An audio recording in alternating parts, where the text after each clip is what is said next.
Two. Stream Deck, what are you doing right now? Hello?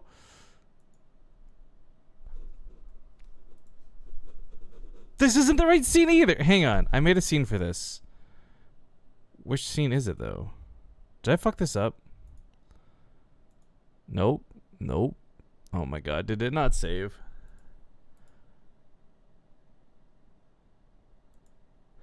Okay. Okay, OBS. You want to be like that today? Then fucking be like that today. I don't have time for your shit, OBS. Hello, everybody, and welcome. We're going to be doing some StarCraft 2. Kind of some last-minute stuff we threw together. I threw together. I just wanted to have something to cast today. Wait, does not save the other scene either in-game? It didn't. Why? OBS, why? You had, like, one job. Just save my changes I made to you. God damn it. All right. Anyways, let's talk about what's going on in the bracket here in a second. Right now, players are ready to go. Let's hop into Dreamcatcher and start things off.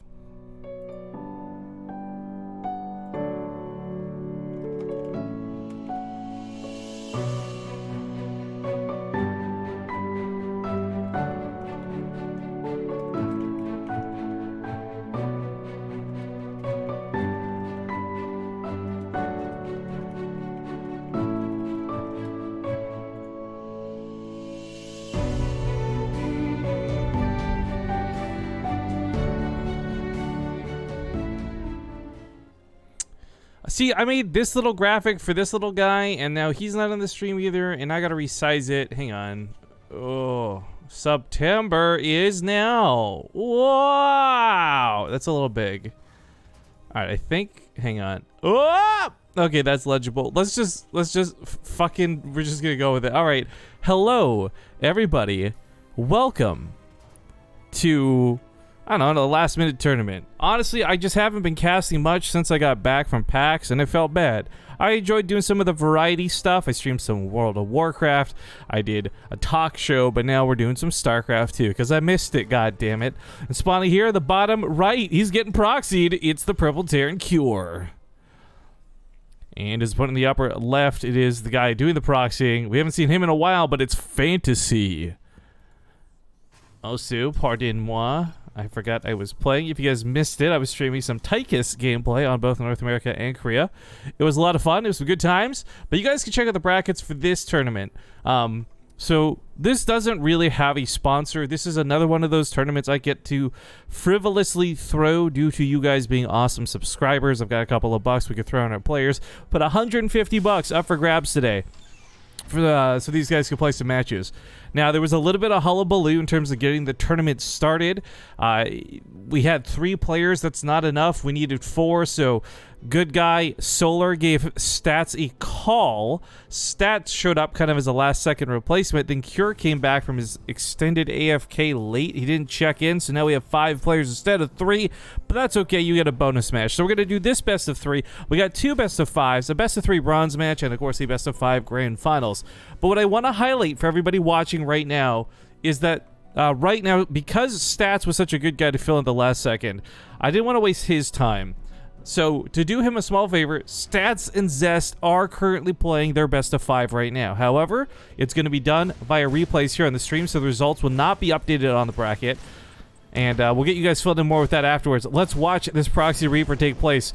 Already putting a lot of danger here. Cure's got to pull some SCVs to hold on to this. His first Reaper took a lot of damage. His second one's about to pop, but it's on the wrong side of the barracks, so it's likely going to die. No, he gets out of there with almost no health, but he gets out of there alive, and that's what's so important. The extra shot, that little bit of extra damage, it means the world of difference when it comes to holding off the aggression out of Fantasy. In Fantasy, by the way, he is building a factory back at home. This isn't just like all in with the Reapers.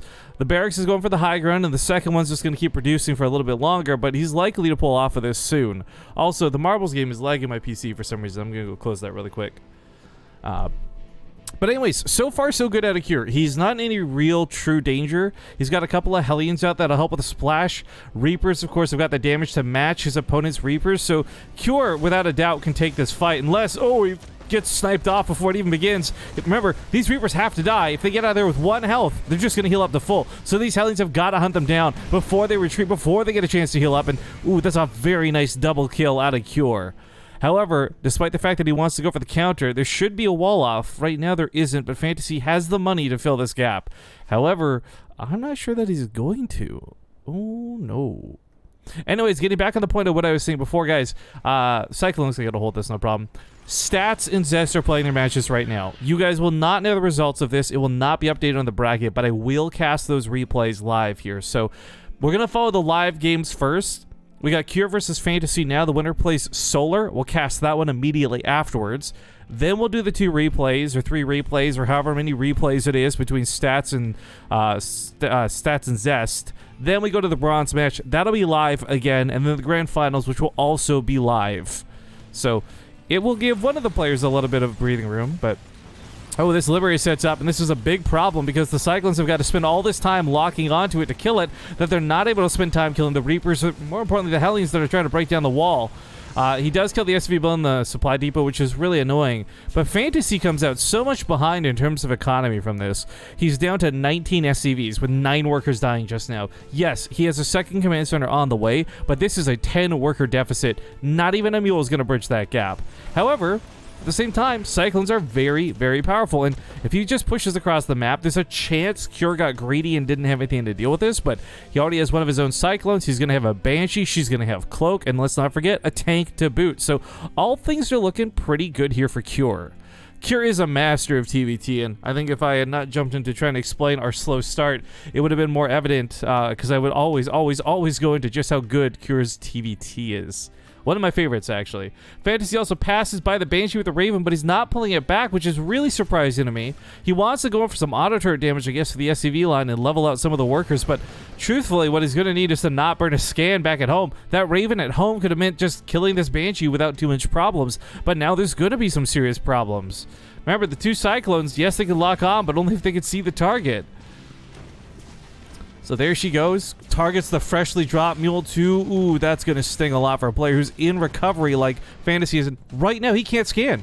He has no scans available for another 10, 15 seconds. He does kill 5 SCVs with an auto turret, but I mean, 5 SCVs to Cure is nothing. He's got 2 bases to work off of here, and he's in a great spot. Just continuing here to shell away at the SCVs, and this is not a great game for Fantasy. Now, this is like the instrument of his own destruction, right? He chose to go for the proxy. The proxy wasn't good enough. That was the big gamble in the first place.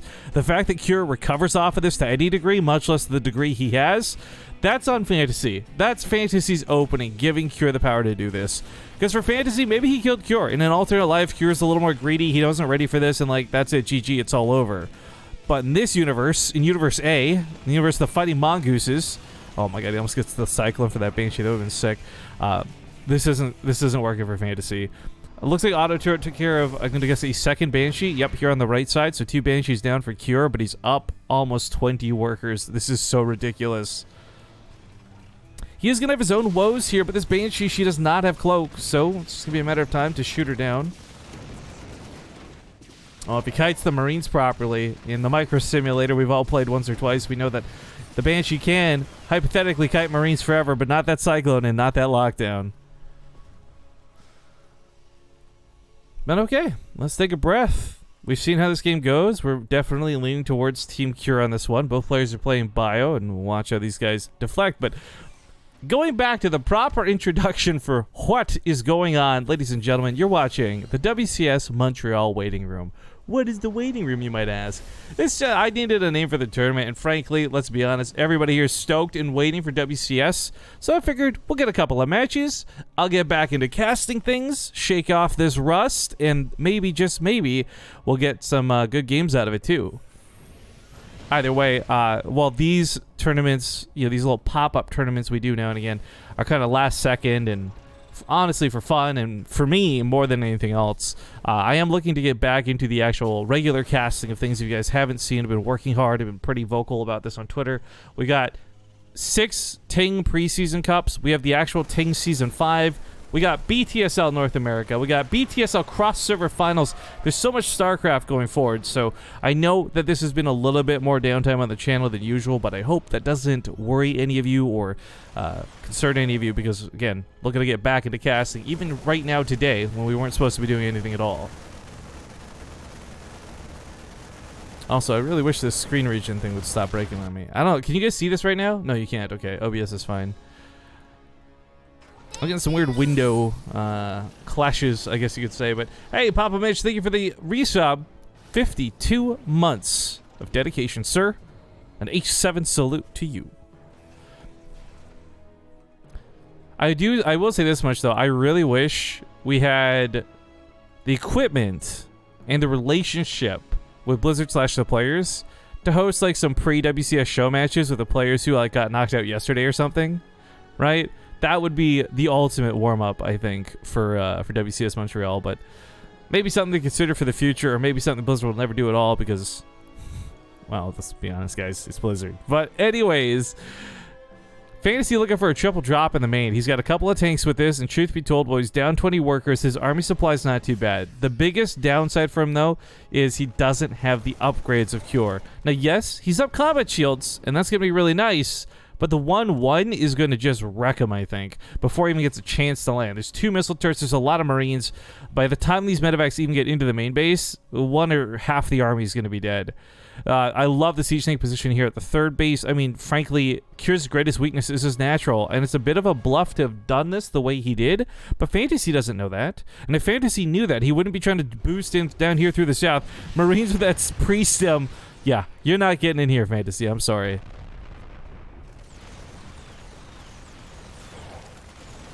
BaseTradeTV has lost the passion and is pulling a Husky on us. Don't worry, guys. We're still going to be around, and I miss casting StarCraft 2. Yeah, but you know what's kind of interesting, right? And I'm gonna be really shitty about this for 1 second, okay? Because I am just sick of people comparing me and others to Husky.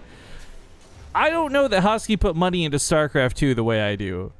The guy definitely did a lot through his commentating, but a lot of it was goofy and, frankly, not tournament related. So it's a very different thing, and I don't really enjoy, even jokingly, being compared to Husky. But we'll talk more on that another time. The stim, it's pretty good to grab that first tank, but unfortunately the interference matrix ones are coming off cooldown here in a second, and Cure's going to have his defensive line back. He's even flanking a little bit with a single Marine. There's the GG, and Fantasy taps out. Cure takes game number 1. Well played. Again, really good defense here.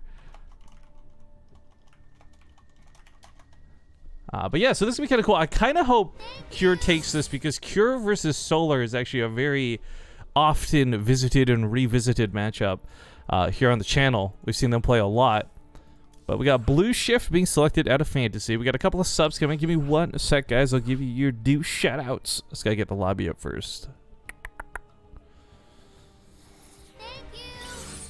And this is taking a while. There we go. Cure, Fantasy, no match history.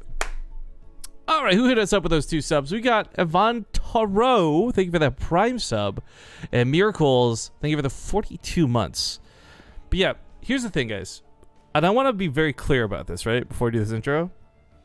Husky paved the way for people like me. I respect what he did, and I think what he did was great for StarCraft 2. But I don't love spending my entire career being compared to the guy. And I don't have any hate, and I don't have any ill will for the dude. He did, again, great things to make it possible for me and others to do what we do. But he's long since gone. I'm here still trucking. I'm putting tons of money into StarCraft 2. I'm helping players have these tournaments that they wouldn't otherwise have. I'd like to think Rifkin is Rifkin and nothing else, you know? Anyways, it's not a big deal. Just sharing some thoughts. We're going to hop into Blue Shift. See you guys in game.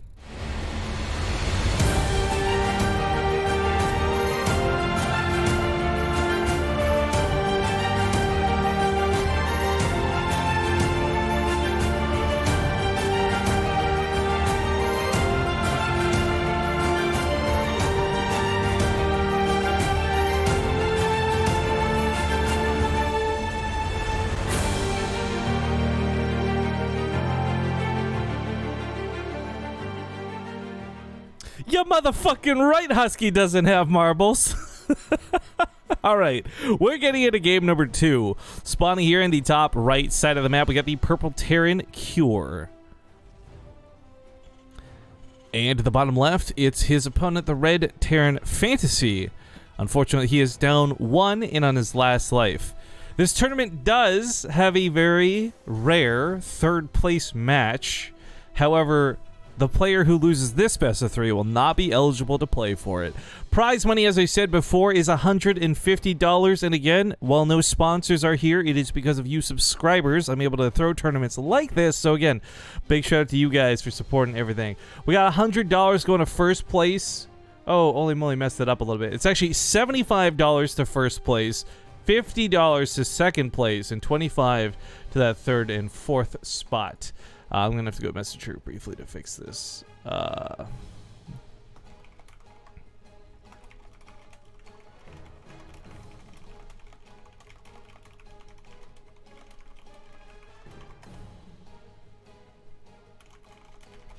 Alright, there we go.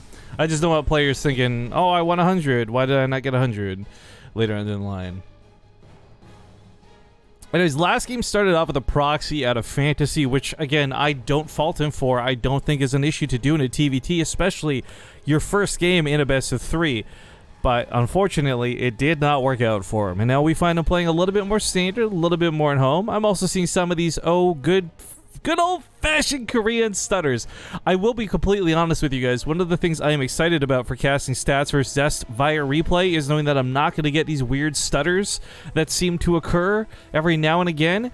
It's so frustrating, so irritating, but it is a server-related, not stream-related, so your streams are okay. Don't worry about adjusting or refreshing your browser. It's just, unfortunately, the StarCraft 2 client. Well, it's like a gamble. Like, it's a 2 in 3 chance, because it happens more than not, that we get on the Korean server and this ends up being the case, which is super annoying. Fantasy does lose the first shot, but he can take advantage of the high grass here in the middle of the map to re-shoot Cure. So it just falls back to some safety. We got Harakilla. Thank you for that brand new sub, by the way. Glad to have you on board. This is a scary month, guys. This is the month where all of last month's subs start expiring. The September thing they put in was kind of interesting. If you were gifted a sub last month, you're going to be able to renew that sub for just $1, which is kind of cool. I don't know if anyone's actually going to take that offer up. It's a very uniquely targeted thing they're doing. I'm not sure that I'm super pro September this year around, but hey, $1 is cheap, so why the fuck not? Take advantage of it if you've enjoyed this last month of replay packs and what have you. But Reaper going to get into the main base, doing a little bit of damage, grabs a single SCV, not going to get much more than that, but got some decent scouting to see that there was no tech lab on that starport. This is a pretty big detail. Unfortunately, oh god, he's got to kill that Cyclone. It wouldn't be worth it otherwise. And now these two Reapers from Fantasy are letting loose here on the SCV line. I mean, Cure's about to have 2 Cyclones pop out, but not in the immediate future. One of them does spawn, I guess, now. Either way, that's still 3 SCVs lost and quite a bit of mining. That sucks. But the other thing for Fantasy was he almost lost that fight really badly. If he lost that Cyclone without killing Cure's other Cyclone, that's almost good game material. But a medevac is coming. He's actually boosting across the map. He doesn't want to get hung up on a wall, and he just wants to drop in the main. Reapers can hop up there. He's just got to hot pick up this Hellion on the way, and that Cyclone can do a lot of damage. The problem is Cure's likely going to have about 3, 4, or maybe even possibly 5 Cyclones at home to defend. So Fantasy could do some fancy footwork here, some pick up and drop micro, but he doesn't have a lot of longevity. He can't stay here very long. So he's behind Cure this game, but not nearly as much as last game. A little bit more wiggle room. Could kill this SCV pretty easily. It's a lot of wasted damage, though. The Cyclones push him off. There's that double lockout. He's got a boost out of range. Goes for the scan. Secures the kill with the very last shot. Oh my god, this hero Cyclone is actually a god. That was so clutch. Fantasy is actually really in a bad spot now. The best thing he had going for him was his medevac, of course. And he's trying to transition out to Banshees for it, but yikes. That was a big loss. And that was an amazing shot out of Cure. But now Cure's going down the middle of the map with 5 Cyclones of Fantasy. Unless he's pre-surrounding this bunker for mass repairs, this thing's going to die before you pull his SCVs to it. BaseTradeTV, do you have the clip of you doing your flip off of a wall? I'm not sure what you're referring to, friendo.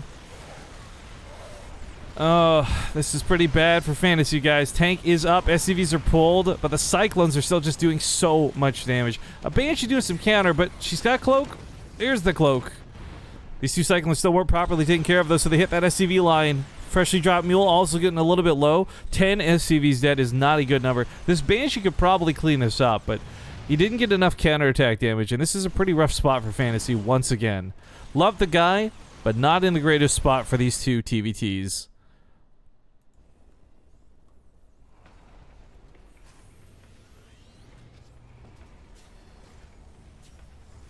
Dude, Fate's Own, I actually have no idea what you're talking about. I'm not sure if this is the troll. What are you talking about? Flip off with gear? What? Banshee getting some nice kills here on the SCVs, by the way. Really, every SCV counts at this point, and he needs as many as he can get, but unfortunately 4 Cyclones locked on is a little too much. 44 to 37, though, not too devastating. They are playing two very different styles, I should note. At least, ooh, pardon me, the hiccup for now, because Cure's gone for mech, which, by the way, I just love as a follow-up to the way his opening went, but Fantasy hasn't dedicated to a tech path yet. He might not even be thinking about playing this game out over the next 3 minutes, but let's be honest, it's Fantasy. Guy won't leave this game for as long as he possibly can. Right now, there's no stim, there's no tech labs, there's, okay, some extra barracks coming down now, so I guess it will be bio for Fantasy, but oh my gosh, his upgrades are going to be so far behind for what he needs in this game. Now, the 4 Cyclones are distracted here on the right side. That's going to be pretty nice. Give the tanks an opportunity to set up, but the Cyclones fly right into that dead zone. I said fly, but I meant roll. Either way, they aren't going to be shot by the tanks, and that's a big problem. The Cyclones just roll up. He spreads out a little bit. The Micro's pretty good here out of Cure, and Fantasy's attack shut down.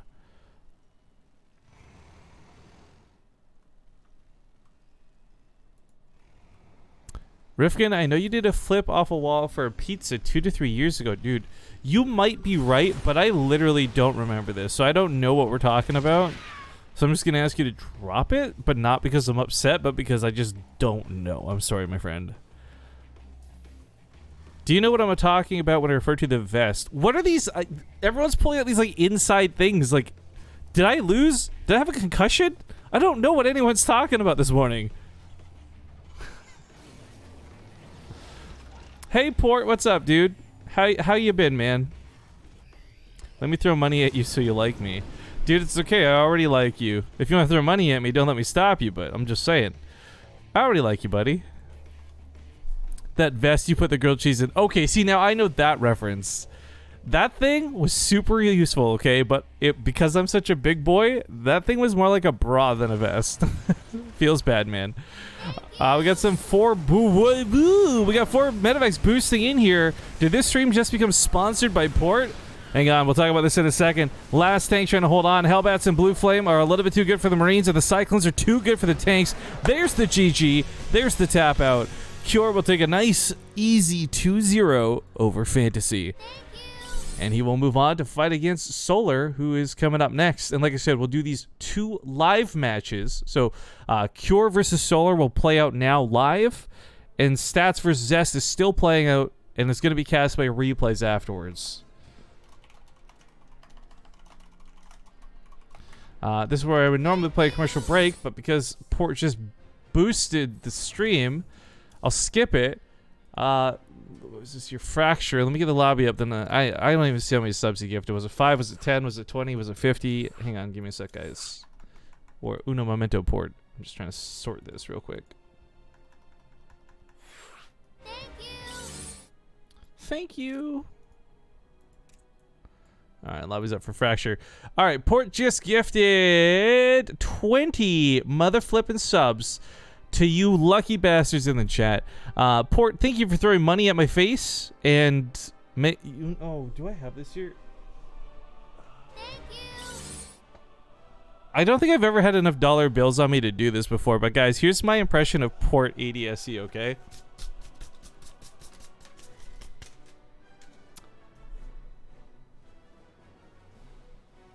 That made more of a mess than I wanted it to. I don't know that that was worth the joke. But at any rate, Port, thank you very much for the 20 subs, dude. It is bright and early and lonely, and I appreciate the company. If you guys don't know how gifted subs work, don't worry. You just got lucky enough to get one. You can benefit from it. You can get our replay packs. You can get all the stuff a normal subscriber does on the channel.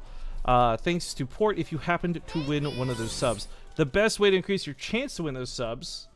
Yeah, I'm going to redo this for gifability. One sec, guys. Look, I've got a mix of Canada and America, okay? We're going to go full screen with this. Paste. All right.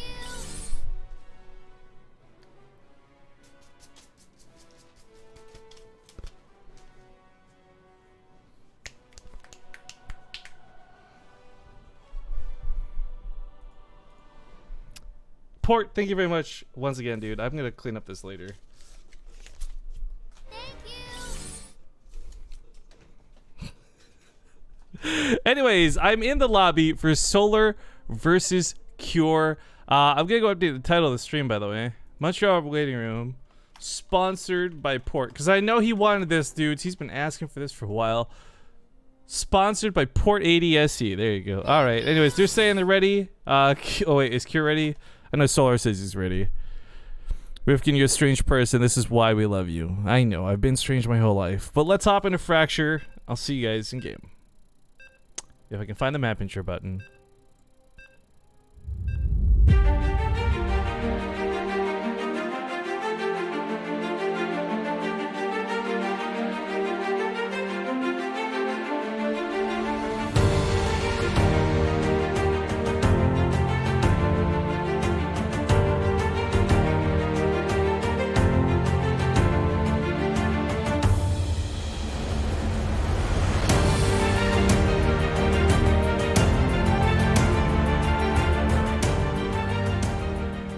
Alright, our temporary stream sponsor. I actually have to port. I hope you've seen the title of the stream, because I'm about to change it. Until you yourself sub to my goddamn channel. Because you've given out so many subs, but you've never subbed. Until you sub to my goddamn channel, I cannot have you as a sponsor on my channel. And this isn't to bait a sub. This is just because, Port, goddammit, I need you to love me, okay? Also, Marcos, thank you very much for that 40-month sub. I'm not sure if the notification is going to be backed up for a while, but we are getting into game number 1. This is a best of 5, and it is the semifinals. Spawning here in the bottom right, it is the blue Terran Cure. And in the upper left, we have the red Zerg Solar, looking to get a little maybe aggro this game. One of the big things to discuss, though, is the fact that Solar and Cure have fought each other many, many times. And what's been very interesting to watch is the series actually have not been one-sided. A lot of the time, we see these best of 3s and best of 5s and 5 of them in a row, and it's always one person or usually 4-1 in the score. Usually somebody has a bit of an edge. And Solar and Cure, I'm not talking about in terms of like actual results of like, oh, Solar has won 3 best of 3s against Cure, but within those best of 3s, they've always been fairly close, and Solar and Cure have both put up really great matches. I think the last time we caught these two, Cure did win, so we'll see if he can continue that momentum, but of course these guys have obviously played in other tournaments and probably ladder many, many times. I'm of course just referencing stuff we've been watching, not just through BTSL, but other BaseTradeTV events here on the channel.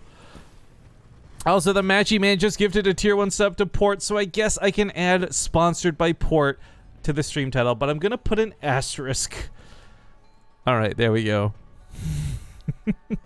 Anyways, thank you again, everybody, whether it's subbing brand new or resubbing or what have you. Much appreciated.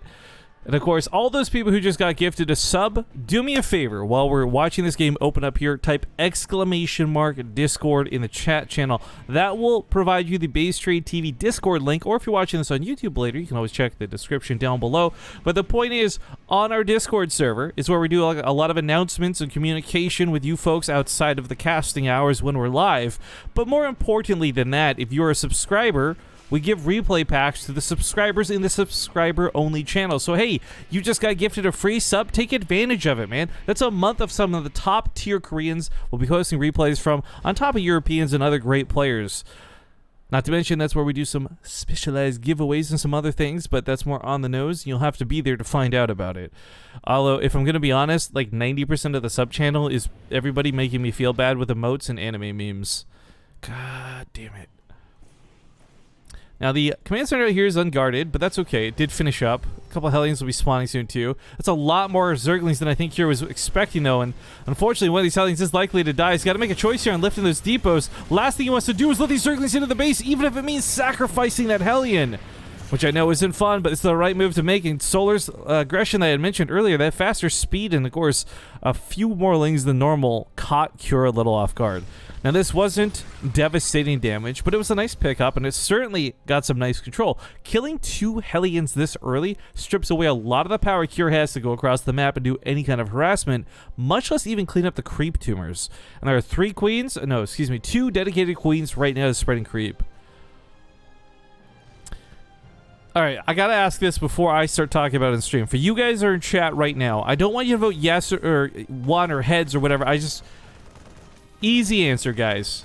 Yes or no, do you guys want to discuss WCS results from yesterday? No if you want to keep it spoiler-free. Yes if you want the freedom to discuss what happened yesterday in Montreal. I'm personally voting yes on this one. I think it's a little silly to do spoilers for like a round of 32, round of 64. But the whole reason we have spoiler-free rules in the first place is for you guys in the first place. So, first place, let me say first place a few more times. Hey, Wardy, I know you're on vacation right now, dude, but thank you very much for the 32-month sub. Hope you're having a great time doing whatever you're doing. Let's be honest, guys. He's probably playing marbles off in Alaska or something weird like that. But people are saying majority yes, so I'm going to say it here and I'm going to say it now. Today will not be a spoiler-free day in terms of WCS results.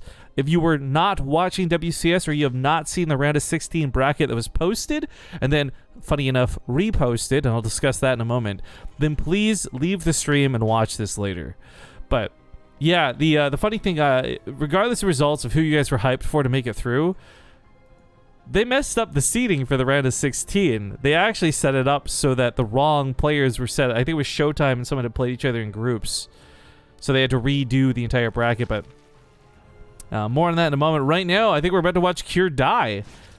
If these 2 Banshees are at home, I don't think that's the case, but Solar morphed an Overlord for transport. He's bringing the 3 Queens with him on top of a really large Roach attack, and he's not making any more drones. He's pumping out Zerglings, so it's kind of like, Cure, go ahead. Waste your time having your Banshees on the wrong side of the map. There's not even a full wall off in the natural base. Not that I think it would matter much, but 2 tanks and mech are on the way. This is something where if Cure had 30 more seconds of time, this would not be difficult to defend.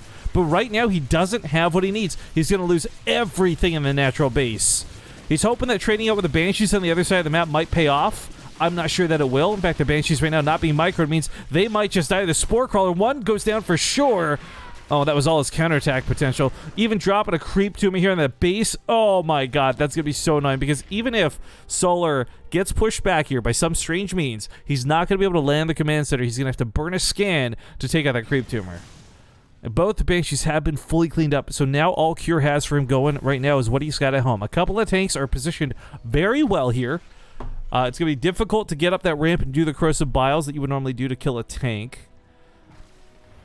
Liberator, I don't think will get much done. Even if he goes across the map right now, Mutalisks will be on the way soon. Oh, and he even contaminates the factory Solar. God damn. This guy is savage. But I think one of the biggest topics to discuss from yesterday, and if you guys missed it, I feel like this is PSA worthy.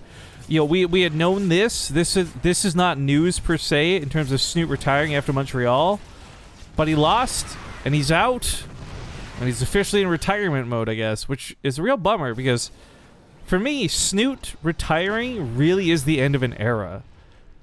Snoot was such a big player for me. He was very influential in terms of the scene. His play style was not something everybody could copy. He was very nice, incredibly respectful. Honestly, I looked up to the guy a lot, and if there's one result to talk about from yesterday, honestly, it's that one. But no time for mourning. While Cure and Solar continue to clash out here, we do have those meters coming out as expected, 10 to be precise, and there's no Thors in sight. Right now, he's just got a Viking and a Liberator, and that's not going to be enough. There's no missile turrets. The natural base isn't landed. I mean, Cure's a goddamn legend when it comes to playing StarCraft 2. He's one of the better players nowadays, but he's about to get killed by the most basic thing you could do, and that's like just do a swap to mutas. Viking goes down very quickly. SCV's come to try to mass repair and buy some time, but I mean, even with 2 Thors coming out, I don't know if 2 Thors will be enough. These Mutalisks are just going to pick off all the tanks, and if the tanks go down, there's nothing to stop the Ravagers and the Lings. There's the GG, there's the tap out, and Solar will take game number 1. Okay, well, that's going to be my first commercial break here, guys. Please disregard all the sponsor stuff. I actually had set up a completely different overlay for this, but it didn't save, which irritates me greatly. But yeah, small commercial break. Be back in just 2 minutes. I'll see you guys soon with more of Cure vs. Solar.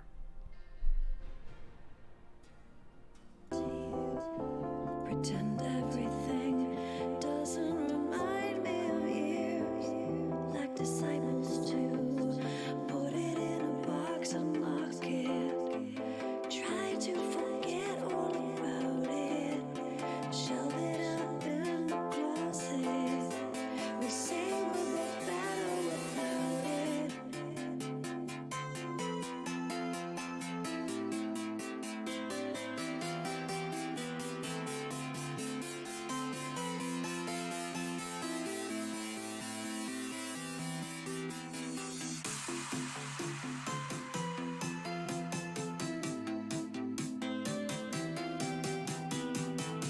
So cut our love off, hide it in a pretty box. My heart that beats for you.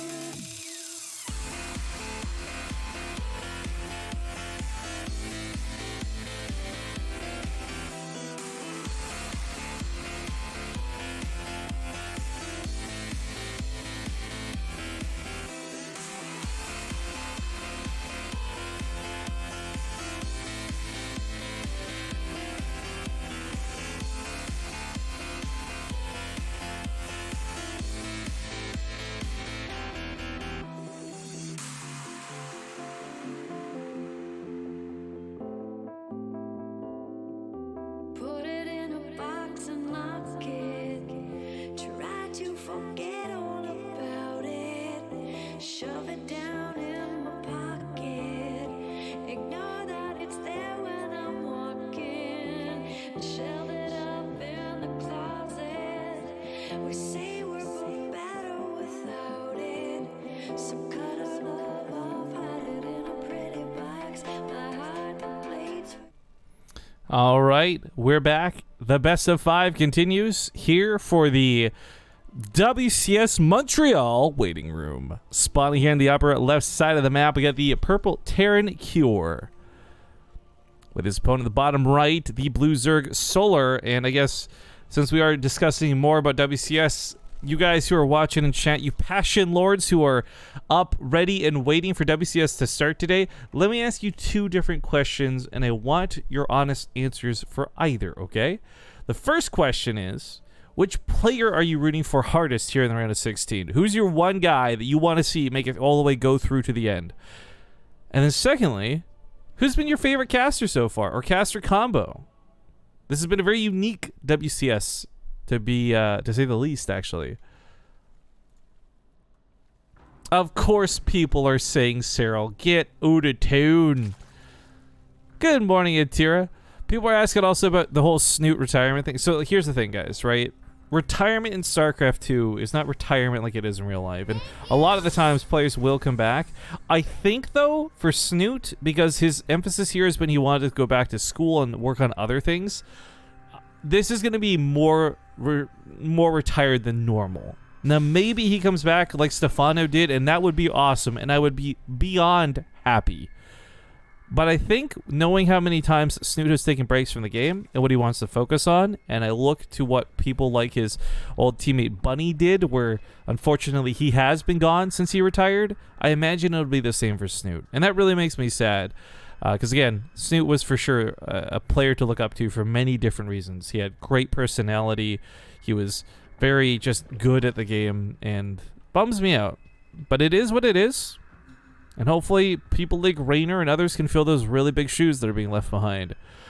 But Optional Player came in for a 40-month resub while I started talking about that. Thank you very much. He says, the feel when you wake up and you are still alive. Happy 40.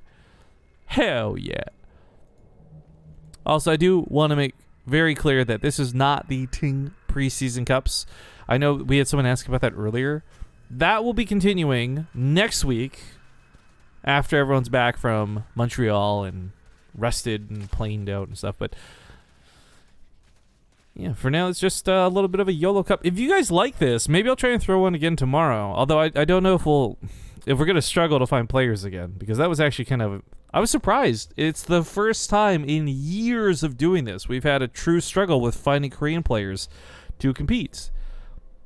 But yeah, if anybody wants to see more of this tomorrow and you enjoyed the show today, just let me know. If I get enough positive response, we can make this happen again, as I don't have much to do this weekend.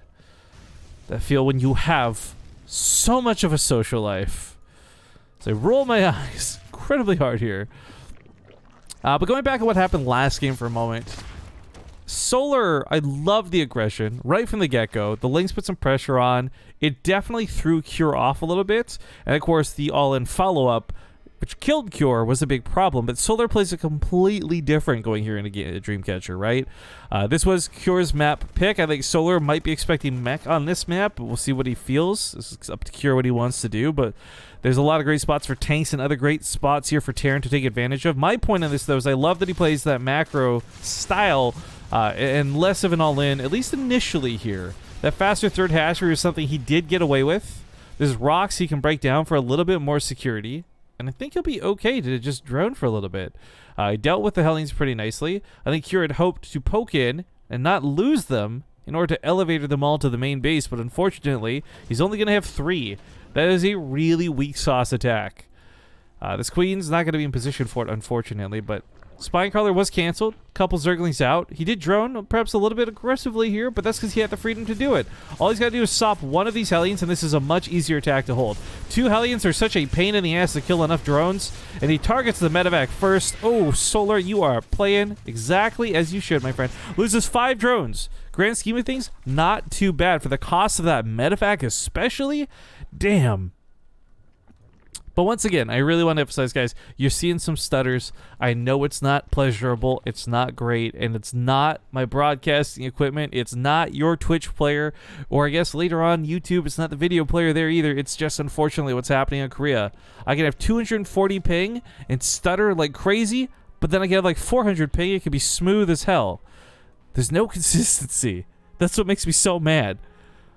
And it is honestly killing my desire to keep doing Korean content. I hope Blizzard will fix this sooner rather than later, but I know right now everybody is focused on WCS, so they're not even thinking about the small woes of a small community streamer such as myself. But maybe a little bit later down the line, this gets repaired out. But that's also where I go back to, I'm pretty excited for the replays of of Zest versus Stats. Now, that matchup has concluded. I have no idea who won, but I do have the replays now sent to me by Oli Moly. Quick shout out to Oli Moly for adminning today. And we'll be casting those replays live next. So again, these replays are like hot off the press. I know it's a replay. Not everyone loves replays, but we will be doing some replay casting after the Specify is done. After that, though, it's all live matches. Best of 3 bronze match, best of 5 grand finals. And, ooh, these Banshees are posing a really big problem. The Queen barely goes down there. She almost got to safety. Hellions are cleaning up creep tumors in the middle of the map. This is really annoying for Solar because he doesn't have the freedom to go back out there and slap new ones down. Normally, a lot of the time you kill a creep tumor, it doesn't really matter because the Queens are right there to put it back. But in this case, they were not. Had to worry about those Banshees. Cloak is running out too. He could go on the hunt here. One of those Banshees is pretty low, but it's on the wrong side of the wall, so let's go back to the main. Yes, there's a Spore Crawler, but still a nuisance to deal with in terms of terrain. I didn't really highlight it because I was hoping you guys were just paying attention to the production tab, but going back to emphasize that it is Mech once again out of Cure. I kind of expected this. I really feel he does enjoy Mech in this matchup, just generally speaking, but I think one of the other highlights, for me at least, is the fact that Mech on this map I think has a lot of strengths. And I know I've been proven wrong by watching Mech players die in this map, but I think it all depends on who takes advantage of what for the terrain, because this map has some very unique terrain, and I think most of the time it really honestly should favor tanks, but Solar has proven that he can play Swarm Hosts and use them correctly, so maybe that may be the response. For now it is just roaches, posturing. They're going to not catch this medevac. That is once again looking to head towards the main. We've got these Banshees still causing some chaos. Everything just making Solar look the other way. But as predicted, Swarm hosts are coming out. Can you pause, play the replays occasionally so I feel like it's live? Oh, like fake the stutter? I get you. I get you.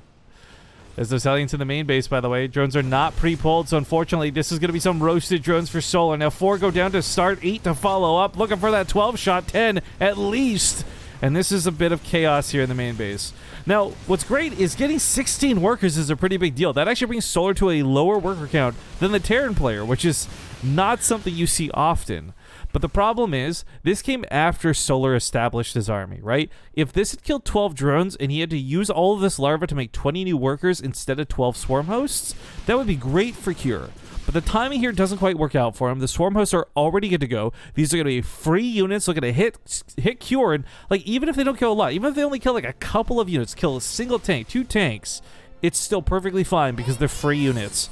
So there are those locusts floating right on in. They're going to land on top of that Thor. Pretty easy pick off here. Thor's a really big, expensive. Oh, nice pickup on the medevac. I see these units are very expensive to lose, but the pickup micro out of Cure right now is keeping a lot of these units alive. Barely, in fact, doesn't lose a damn thing.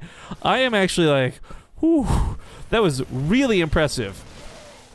And he's got these roaches to deal with. It's just still going to be a problem. I think 2 Thors should be able to deal with this, but he's got to repair up the rest of that army. 3 tanks almost dead, and of course a Thor that got really low too. A lot of SCVs looking to get pulled here are going to die. But we also have a big Hellion attack on the other side of the map. Cure did not catch Solar this time. He actually did pull the drones away just in the nick of time. He'll lose the fight versus the roaches over there. 9 workers go down back at home. All in all for Solar, this was a great way to equalize the damage he had taken earlier. But the issue for Cure right now is he doesn't have enough Hellbats and he doesn't have Blue Flame, more importantly, to go with them. So right now, these Swarm hosts come in, and yes, round 1 didn't kill much, but round 2 is going to get a double kill right off the bat. 3 tanks go down, several Hellbats straight out here, and this was a much better attack. Oh, man, the Command Center gets stalled out at 71 out of 71. That's a pain. He's just got to touch it with the SCV and he'll finish up. But, oh, if he had to cancel that, that would have been brutal. Hey, Flogason, by the way, thank you for the 3-month resub. I know you've been around for much longer than that, but big love nonetheless. 3 Thors dropping on top of the Swarm host, so this is huge. Solar not paying attention. He's not gotten his cost efficiency out of these yet. It takes like 5 or 6 Locust waves and minimal kills to even make these like worth their costs to make in the first place. So losing anything more than he did would have been really expensive, but only a couple go down, so not the end of the world. He still has plenty of Locusts to get in there and kill tanks with. Oh, Nanoflower. You know what's okay, here's the thing, guys. I really want to talk about this 720 issue with WCS, but you're not going to like what I have to say about it, because like the thing is, it's actually understandable that they're broadcasting WCS at 720p, and I'll explain why in just a moment. Right now, I'll watch this triple Thor drop hit that main base. Yo, he could tear down this hive pretty quick. Of course, the Hydras and the Queens won't be enough to stop if 1 or 2 of them are here, but he's going to have to be careful getting out, because the problem is those medevacs will be shot out of the sky. Does go in for the pickup, misses it. Second pickup, almost misses it. Third pickup, gets that Thor, and he gets out alive. 1 Thor goes down. That was, going to be so scary. But okay, now we got a bit of downtime. So here's the thing, guys, right? You've seen Overwatch and these other games. You know Blizzard has the capability to broadcast things at 1080, 60 FPS, all that good stuff, right? The issue is that's when it's at the Blizzard Studios. And Challenger even look great, too. With DreamHack, though, they're using a lot of equipment that costs them what I'm going to say is probably millions of dollars to obtain in the first place. And to upgrade from 720 to 1080 for a streamer, that's the difference of like $1,000 to upgrade your PC, right? Whereas like for a big broadcast like WCS, whether they're using their own equipment or renting DreamHacks, the reality is it's going to cost thousands of dollars for that little bit of extra upgrade. And while I think that a big company like Blizzard obviously can afford it, and this is proven through their own studios where they host things, bigger companies like DreamHack aren't in that same boat, and they've got so many other broadcasters using different equipment that I'm sure one day we'll see all of that caught up. But right now, 1080p, if we're going to be honest, is still a relatively new thing. So I'm not saying like it's okay that they're not broadcasting in 1080. I really wish they were too. But it's actually understandable that they're not, in my opinion. But ooh. Ooh, Blue Flame Hellions are so good against Hydras and low counts. They're looking to hunt those drones. They finish them off. They get a little bit too greedy, floating too close to the sun. Probably should have just split off like they're doing now to split the attention of Solar as he grabs a couple of kills here and there. But, 20 drones roasted is not too bad for this run by. This also stops the attack out of Solar because he's got to come back home to defend. 24 workers go down. And I believe he just saw the Greater Spire timing with the death of that Hellion. Yes, he did. Oh, that looks weird. That looks really weird. Anyways, Cure now knows Broodlords are possibly on deck, so he's got to start prioritizing some Vikings here and get things rocking and rolling. Jay Jonah, thank you for the 8-month resub, by the way. People are saying they can't wait to watch in 4K. Look, guys, 4K... The issue with 4K is very unique and interesting, too, because 4K is not actually so much about the physical hardware equipment nearly as much as it is the bandwidth capabilities of people watching. There is such a small percentage of the audience who can actually watch things comfortably at 1080p right now. There's an even smaller, less likely to watch group of people who can enjoy 4K, who have the internet capabilities to enjoy 4K. So, I know we're making some jokes and some memes, but it is an interesting thing to consider because the limitations of 1080 right now, as we see, are hardware. Limitations of 1080 as far as or 4K would be not so much hardware. I mean, yes, it would be hardware, but it's more like what the audience can receive. The reason here too, by the way, 720p in my opinion is justified, is that 720p can be watched by everybody. 1080p, again, it still cannot be comfortably enjoyed by everybody. For example, a lot of people have just shitty internet. Whether it's the stories of Comcast in the United States or Canada's stifled internet over here, it's just sometimes not worth watching in 1080p, even though it's more enjoyable in 1080p. I'm not going to pretend like I'm a massive expert on this, guys. I'm just speaking of experience of what I've gotten from feedback through viewers and other broadcasters over time. So it's definitely interesting, and it's a hot topic that is brought up, I think, almost every single WCS. So I just want to share my 2 thoughts on it, since I don't normally get to. And as Blue Flame gets up here, kills a couple of these Locusts, but they did a lot of damage before going down. These Vikings fly over top of the Hydralis. Well, Parasitic Bomb is on top of them. Not acceptable losses right now because, as we know, we got Broodlords coming out eventually. Even if they're not here right now in the front lines, he still needs every man on deck. Every Viking needs to be alive because Cure, well, he's maxed out. He's got a good base count for the moment. He's going to eventually starve out compared to Solar, who will and should, I think, have map control. But actually, I see this and I note that he doesn't really have map control, funny enough. More on this in a moment. We got the fight up here to the planetary. It does get repaired, and Solar's going to back away from this fight. Not a great fight. But again, these fights clear up supply. He doesn't really need these roaches. He doesn't really need these hydras. He doesn't want to give them away for free, but obviously he wants to start making some room for what is soon to be those broodlords. Command Center's just lifted. He knows it's not worth the trouble. He didn't have enough defense there. He's hunting down these swarm hosts, produced mother truckers here in the middle of the map. But yeah, interesting. 10 corruptors were made. He's not quite able to make broodlords. He's got that supply maxed out, which is a super awkward situation because time could be an issue now for Cure or for Solar. Cure continues to push forward, but this goes back to the point of map control I was just discussing as I'm losing my ability to speak here at 5 in the AM. But Cure has got his bases matching Solar's 1-to-1, and on top of this, Solar didn't have a lot of crazy creep spread. He had nicely spread out in the middle of the map, but that's already been taken care of. One base goes down over here, a second base will die here. Solar doesn't have mining in the main or natural for much longer, so he'll be put down on one base mining, which also is halfway mined out. This is a terrible situation for Solar, and Cure is actually getting a big upper hand right now.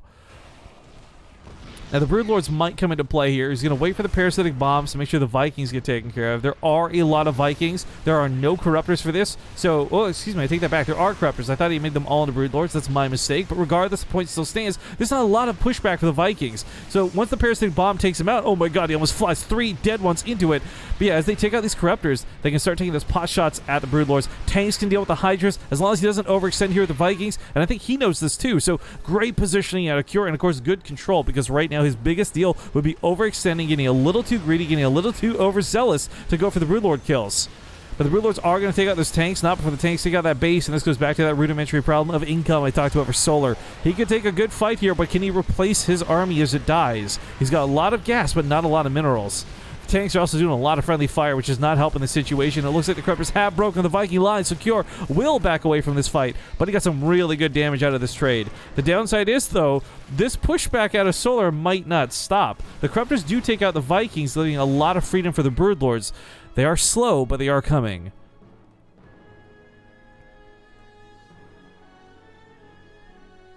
.1080p is old stuff here in Europe. Oh man, we're still having this discussion. Yikes. I think WCS is slated to start 2 hours from now, by the way. So if it works out, we'll host it on the channel so you guys can enjoy it. I know the WCS chat can sometimes be a little bit awful, frankly. So you can enjoy it here on some BaseTradeTV. But yeah, I think WCS, I believe, is starting 2 hours from now. Anyways, the Vikings go down very quickly to those parasitic bombs. Oh, gets almost a triple kill there, too. Thors do have enough range to one-to-one Broodlords, but there's not enough Blue Flame Hellbats to wash off the Broodlings, so these Thors will not live long enough to actually fight the Broodlords, and I think Cure has actually been broken.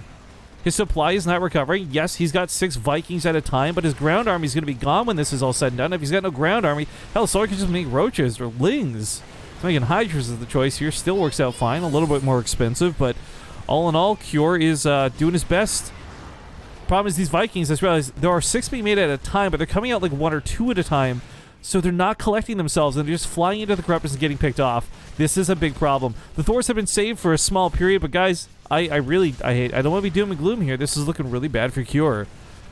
But this is what I was saying, by the way. I want to go back to this. Like, Solar might be favorited in the series, but Cure and Solar give us, like, really good games. These are not, like, one-sided games that are over in, like, 5 minutes. This was a 19-minute good mech game. GGs get called, and Solar will take map number 2. Very nice 2-0 on the board. All right. I think I need to go mix a drink here to wake up a little bit, guys. So I'll be back in a couple of moments. I normally wouldn't do a commercial here, and I'm actually going to really seriously apologize for doing a commercial here. We'll get the next lobby set up, and we'll get going ASAP, but I'll be back in 2 minutes. So thank you, guys. See you soon.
All right, folks, quick apologies about that. A little bit longer than expected, and of course, abrupt break. I could not find where I left my G Fuel, but all right, got a little bit of energy ready to rock and roll as we get here into game number 3. Spawning here at the bottom left, we do have the blue Terran Cure.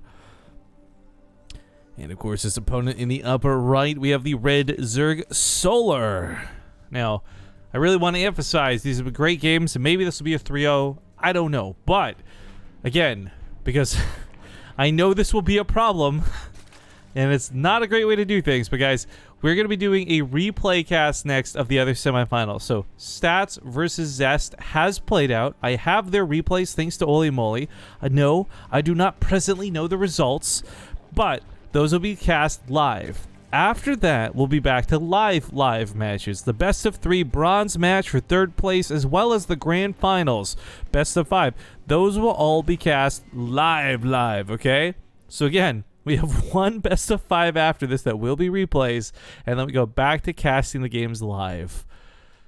And I take a deep breath, because I know that as soon as we start casting the replays, it's going to cause problems, confusion, and chaos. Thank you, Comedian, for the bits. But anyways, Cure looking in to be a little bit of rough shape here. Unfortunately, taking a quick 2-0, not even quick, but just taking a 2-0. Not fun and not enjoyable, and doesn't put him in a comfortable spot going forward. But that being said, I have seen Cure come back from 0-2s to win 3-2s, so there's a chance here.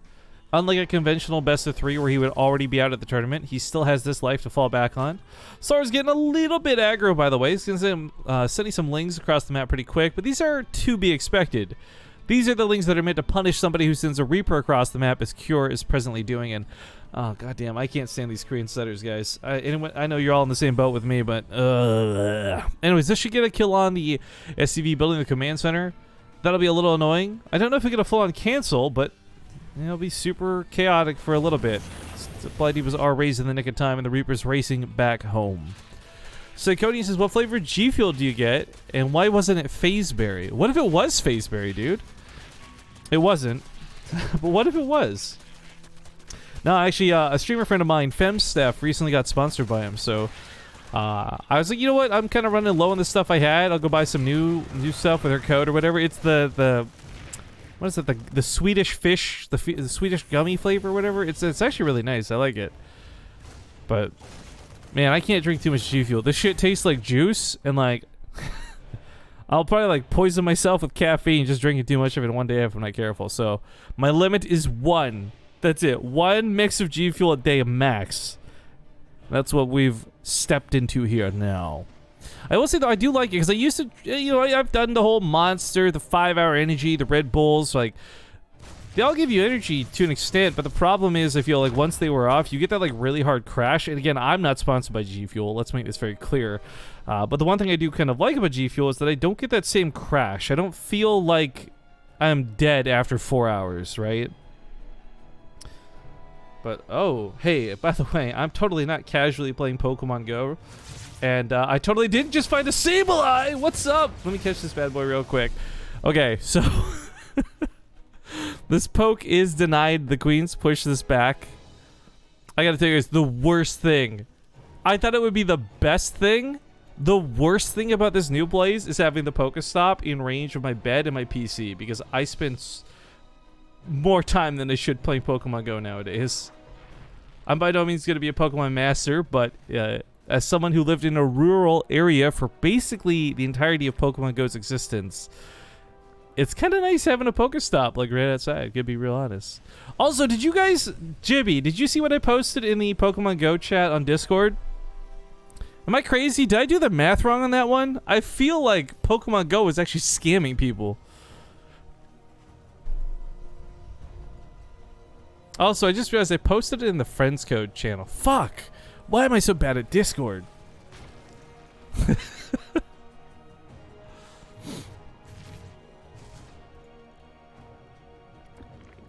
Alright, this Viking looking for a couple Overlord kills. I think what I really like about players who go for the early Viking, not only does it just remind me of one of my all-time favorite Terran players like Polt, it does get map vision and some good control. And Solar right now, yes, he will eventually spread creep and he'll be running around the map for certain. Hell, this Viking, if it wanted to, could even land to kill that tumor. It would be so sick.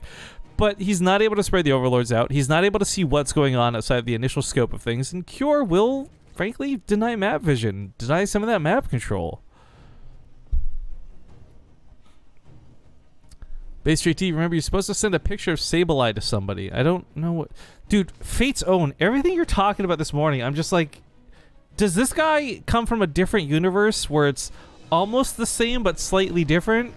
Where strange events have happened here? Oh, losing that Viking kind of sucks.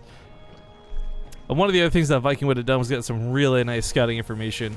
Unfortunately, though, totally denied. And Cure's got a decent army. I mean, I like the Hellbats, or the Hellions. He's gone for not mech this game, too. And I phrase it as such because, frankly, mech has not been working for him. So, seeing Stim, seeing some bio, maybe this will go better. But I say maybe because, honestly, like, Solar's going to be in such good shape right now. I'm not sure he's too worried about whatever Cure's going to throw at him. Okay, so I'm not crazy. Thank you. Yo, so... The thing I had posted to Discord last night, which I had realized, is if you were to spend real money on the game, like real cash, normally anything out there gives you like a better discount or a better deal the more bulk you buy, right? Like the $1 package will give you 100 coins, so the $100 package should probably give you like a couple extra coins per price point. But Pokemon Go is actually not like that. You actually lose out on money and coins the more you buy. Like, it's actually cost inefficient to buy the bigger packages above $1, which... It's like, why? Why? I remember they had that problem with Pokeballs for a while, too. It was, like, better to buy 100 Pokeballs than 200. You would actually lose out on doing the 200 package for some reason. Anyways, enough Pokemon Go talk for now. Because fuck you, that's why. That pretty much sums it up. You can't spell Pokemon... Yeah, shit, you can. So you can't spell Pokemon without EA, but then I realized there's no A in it, so it doesn't work.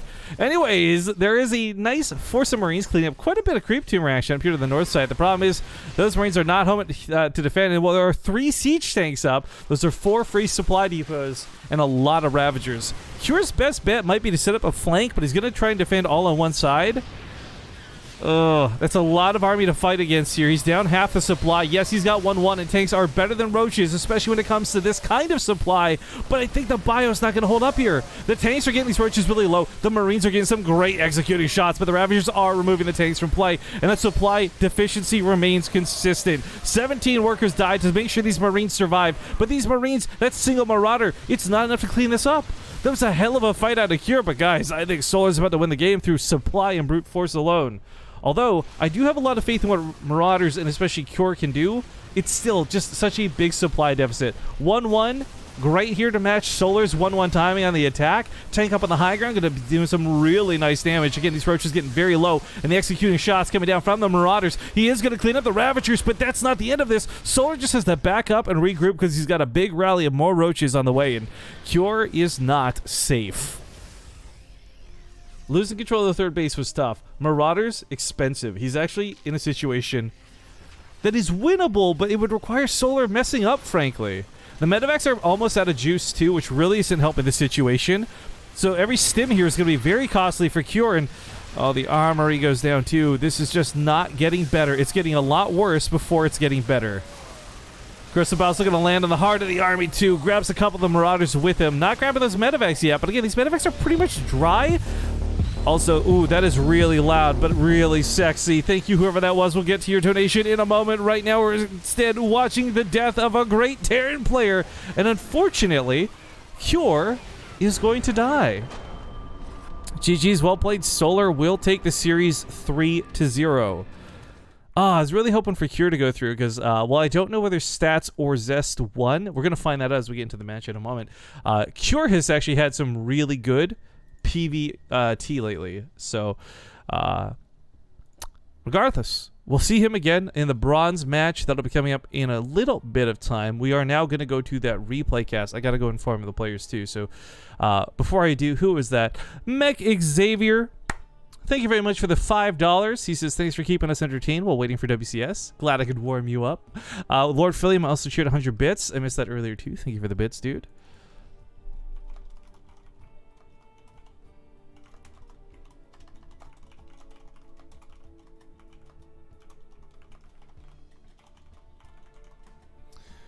Okay, I just informed the players the order in which we'll be casting. So give me a moment here to get these replays put into the client.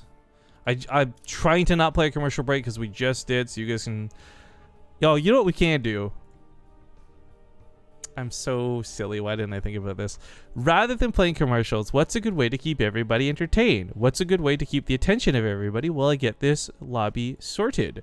Well, obviously... the answer to that is play some motherfucking Whoa, what the fuck? What happened here? Hello? Wait, who are all these? This is not what I want. Hang on. I'm not sure what happened. Okay, race, random map.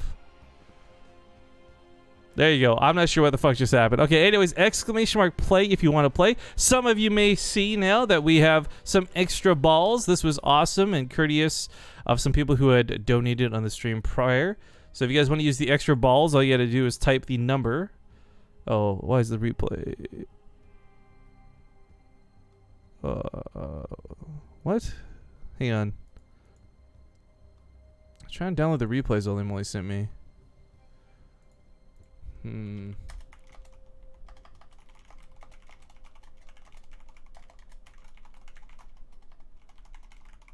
The replays are saying, what is this? Says for stats.rar is not commonly downloaded and may be dangerous. And I'm not allowed to download it? What? For some reason, it's telling me I'm not allowed to download. Okay. So this may take a few more moments than expected. We'll go get these replays sorted ASAP. Anyways, come on, get in the marble race if you guys want to play. All you got to do is type exclamation mark play, then let Jesus take the wheel. And we have a Jesus take the wheel emote made just for this. So use it. Pray. Here we go with the race.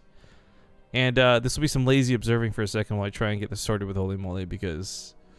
yeah, that's weird. I've never had that happen before. I've downloaded plenty of files from Discord without issue. And for some reason, it's telling me that I'm not allowed to, which is totally strange and new to me.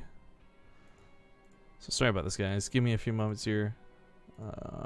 She said she emailed them. Hopefully this works better. Why is this lagging so bad, too? Marbles, please.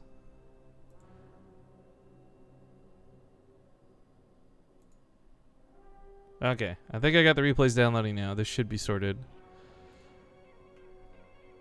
Got a couple of balls making it outside the gates really quick. Nicely done, guys. Good start. Again, terrible observing. Sorry about this. While I try and... whoa. Whoa! This guy just took a huge lead. Oskik 001. Keep an eye on him for a second while I try and get these replays extracted. Why is this being such a problem? This is being such a process that it doesn't need to be. Okay. I've got the replays. Perfect.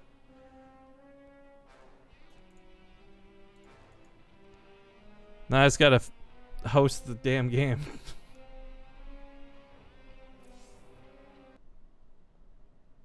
Oh, StarCraft 2. I'm so glad that you have a collections tab that makes me have to reload my entire life.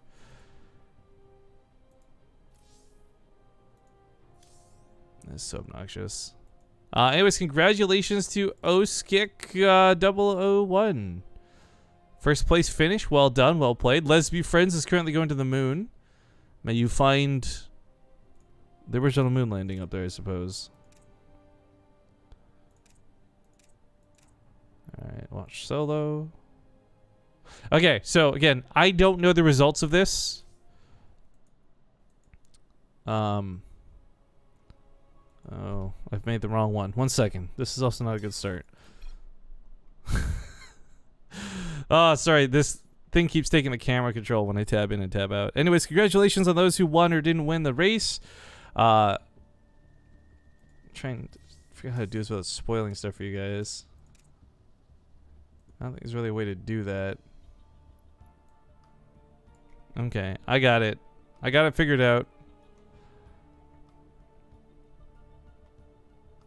Easy game, easy life. All right, we're actually loading into Fracture as I speak, so we're going to hit up that map intro. I'll see you guys in the game. Map number 1 coming up with Stats versus Zest.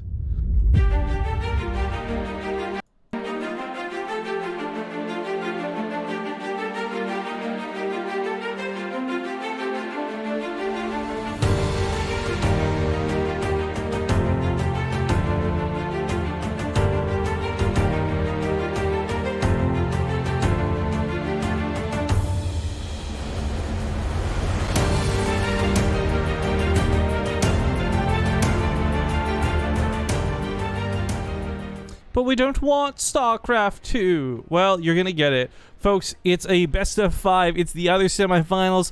Dear YouTube audience tuning into this as well, do me a favor. Make sure you guys hit that like button. Consider subscribing to the channel if you want to see us keep producing some StarCraft 2 content. And, of course, comment below if you've enjoyed this kind of pop-up September tournaments.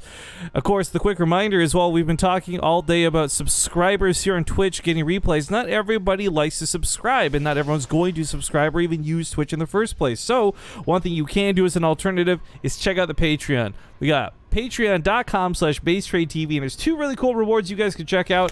Obviously, first off, anyone who goes to Patreon, you contribute even so much as $1 a month. You ensure the longevity of the channel, YouTube uploads, and all this other good stuff. But of course, for $4 a month, that's $1 cheaper than subscribing to Twitch, you get access to the replay packs that our subscribers do. But on top of that, we actually have a $15 reward now, which we've had 1 person to date take advantage of so far, and I will cast any replay you give me, you versus your Bronze League friends. I don't care. 1 replay a month, I'll cast it for you if you hit that Patreon tier reward. But anyways, guys, just check it out. You can type exclamation mark Patreon in the chat if you're here on Twitch, if you're curious, if you're interested. But that's that. Let's get into games. Spawning here in the top left side, I gotta flip the overlay around because we got the pink Protoss Zest. He is the best. Unfortunately, not recently, but we'll talk about that later because that's spoiler territory. In the bottom right, we have the blue Protoss Splices Stats. Now, again, I want to be clear. I want to be transparent. Right now, these are replays being cast. However, we will be going to live matches again right afterwards. The reason we did this is because both Stats and Zest were filling a hole. Without either of them, we wouldn't have had this tournament available to us. And I didn't want to waste anybody's time here too much. So we said, you know what, you guys can play with replays while we do the live cast. We'll catch up with it afterwards, and then we'll do live casting again going forward. So again, we got a bronze place match coming up after this. The loser of this will play versus Cure. Then we have the grand finals where the winner plays versus Solar. There's $150 on the line today, and again, this is money out of just the subscriber fund. You guys who sub to the channel make stuff like this possible, give me the ability to host frivolous events like this that are probably not technically worth it. But again, I want my StarCraft fix, and it's a great warm-up to what is going to be a great day for WCS Montreal, which I'm sure all of you will enjoy in the next couple of hours. I think it's about 1.5 hours from now, if I'm not mistaken. But of course, if you're watching the YouTube or the VOD of this, that time means nothing. I'm speaking strictly to the live audience. But anyways, both Stats and Zest, I think Zest has the better PvP. I think Zest has always had the better PvP, but Stats is also like contesting Zest is like best Protoss player Korea. I don't know who takes this.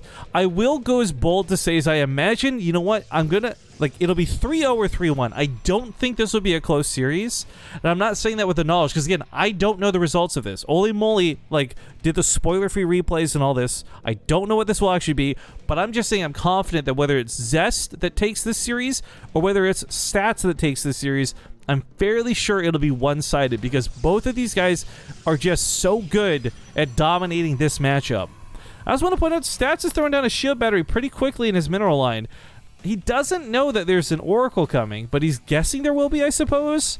I mean, there's no downside to having the shield battery. It is expensive, so I guess I shouldn't say no downside. It is a downside. But if there was an Oracle coming, this completely denies an Oracle. Stats is also chroning out that blink, which, by the way, Zest, I believe, saw. Yes, he did. Stats so far has not seen what Zest is going for, but it is the same tech. The difference is Zest now knows to get a Robo quicker. He knows that he's going to need an Immortal. Stats does not. So Stats will likely double down here and get a couple more Stalkers warped in, go across the map, maybe try and do some aggression. He'll find this pylon out of Zest, which is great, but Zest, by all means, should have the better situation sorted for him because he knows what's coming. He saw the Stalkers. He saw the Blink. He knows about the Chrono. He knows about the timing, which, by the way, is very close to his own. So I think all Zest has to really do is get an Immortal, and he's good to go. Solar, or not, I keep saying Solar. I want to say Solar. It's Stats, though, right? Stats is sitting here building 2 more shield batteries. This is so expensive. He's expecting a defensive fight. This is very funny. Both players have, whether they meant to or not, built so defensively this game. So Stats playing blind to Zest's non-aggression. Zest totally aware of Stats' potential aggression. I also want to give a quick shout out to this very chromium, shiny looking skin out of Stats. Looking fan-freaking-tastic. Guardian Shield reduces a lot of damage too from each of these shots. 2 damage doesn't seem like a lot when the Stalkers are hitting for like 18 per shot, but it is enough to cause a big disparity between the two. So Zest falls back to his natural base. Stats realizes he can't push into this, and he starts falling back home. There is, again, an Immortal advantage to Zest. I think if this goes according to plan, Stats goes for the attack again. He brings the sentries with him. Zest has 1, 2, possibly even 3 Immortals at home. He'll crush Stats' army, and that's probably all she wrote, frankly. Like, he's getting his own Robo now, but maybe it'll be the other way around. Maybe Zest goes for the attack. He does have a lot of gateways coming down here. And he's gone for Resonating Glaives. Oh. This is sick. All right, so we got a War Prism coming out. I don't think Stats is going to hold on to his mineral line, even though he built this shield battery up really nice. Adepts, as it's been proven, have been a little bit better than Zealots when it comes to doing the harass, and most importantly, when it comes to the actual fights, because you can stay outside of the range of the force fields. Zealots cannot. They get stuck by the force fields or stuck in by the force fields. Either way, I think Zest is making a lot of really cool moves and just proving to me why I think he's the better player in this situation. The matchup, he's just, for whatever reason, each player has like that one matchup they're really good at. With Cure, we always refer to his TVT. With Zest, I always fall back to his PvP. I would be shocked if this doesn't work. Now, maybe that's wrong about the prediction of Stats moving out. He does have some force fields coming down, but the reality is Zest still has had more knowledge than Stats this game. That's been very much reflected in his decision-making. The faster Robo, the Adepts coming out here too. I mean, a force field goes down, it forces a blink, but he can just send the Adepts in. They can kill the sentries really easy. Then you just blink the Stalkers up the hill because, of course, no Guardian Shield to stop them. No force fields to stop them. And this Adept army is just a little bit much. They're even on the front line, soaking the hits from the Immortal. The Immortal gets killed immediately. Stats has no Immortal. He's got no shield batteries. He's got no chance to survive. GG. Zest will take game number 1. Zerg Troll says, I thought Stats had a better PvP. I don't agree with that. I think Zest has classically had the better PvP, to be honest. But folks, we're going to go to that commercial break. It's been 30, well, I'm lying. It's been 28 minutes, but it's almost been 30 minutes since the last one. So I'll see you guys in a couple of moments while I get this next lobby set up. It will just jump right into map number 2, which will be on Lost and Found, by the way. Also, just to show you guys really quick, where is, okay, that's not going to work. Never mind. I'll see you guys in 2 minutes.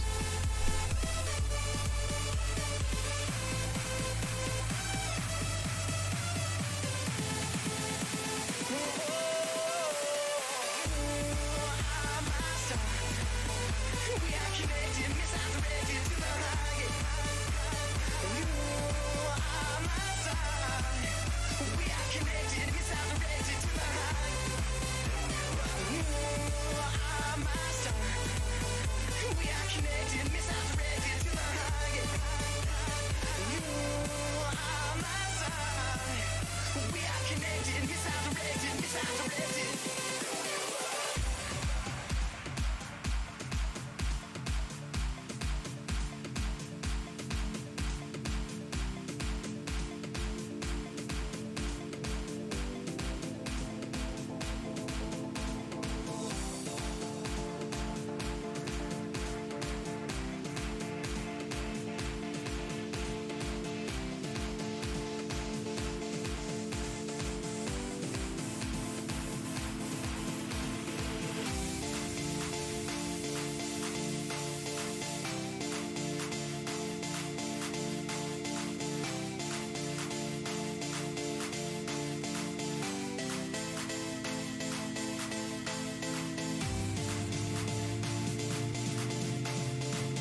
All right, we're back in, hopping into game number 2. Now, I'm going to be totally honest, guys. I will say I have missed the smooth, non-stuttery Korean casting, and I know replays will never replace live casting, but god damn if this doesn't make me think we should do this more often.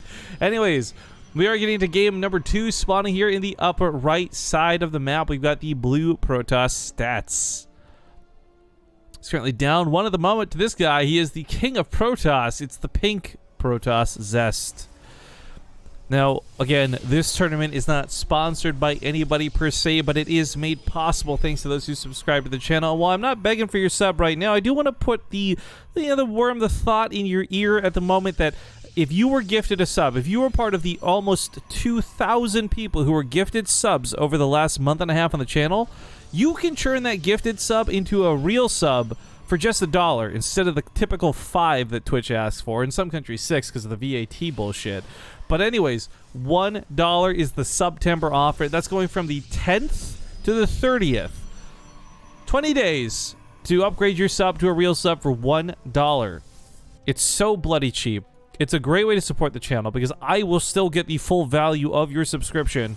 And on top of that, of course, you ensure that we continue to make StarCraft 2 content, like the fun stuff you get to watch today. But another game and another round of this PvP. I don't know. PvP is really, it's weird. I feel like on all servers, not just Korea, the games are either like within the 5 to 7 minute region or they're in like the 13 to 20 minute region. There doesn't seem to be a lot of in between. And a lot of this has to do with like early gateway aggression and a little bit of snowball action, and it just seems to get a little too out of hand sometimes. Do says BaseTradeTV, I just subscribed. Did it go through? I'm gonna assume yes. I didn't get a notification, but I can see the subscriber badge next to your name. So thumbs up, Do121400. Also, Clucky99 says, so is it live or a live casting of a replay? Oh god. So here we go, guys. Right? Again, this best of 5 and only this best of 5 is a replay being broadcast live. However, after this, we go right back to the live matches. So after this, the loser fights against Cure in a best of 3 live game, not replays. After that, the grand finals is the best of 5. Again, live, not from replays. This is the only replay, and this was just to save a little bit of time on the players' parts. But anyways, for those who don't know the prize breakdown, the reason we have a third place match, $75 to the winner of this tournament, $50 to the second place finisher of the tournament, and the third place gets $25. I normally wouldn't do a third place match, but again, we only had like 4 players even available to play today, so to be honest, I just want to squeeze out an extra match. Just like get a little bit of bang for the buck, so to speak. So this third place match is not conventional. And I don't know if we'll do it again, but hey, it gave us an extra game today, so I will take it happily.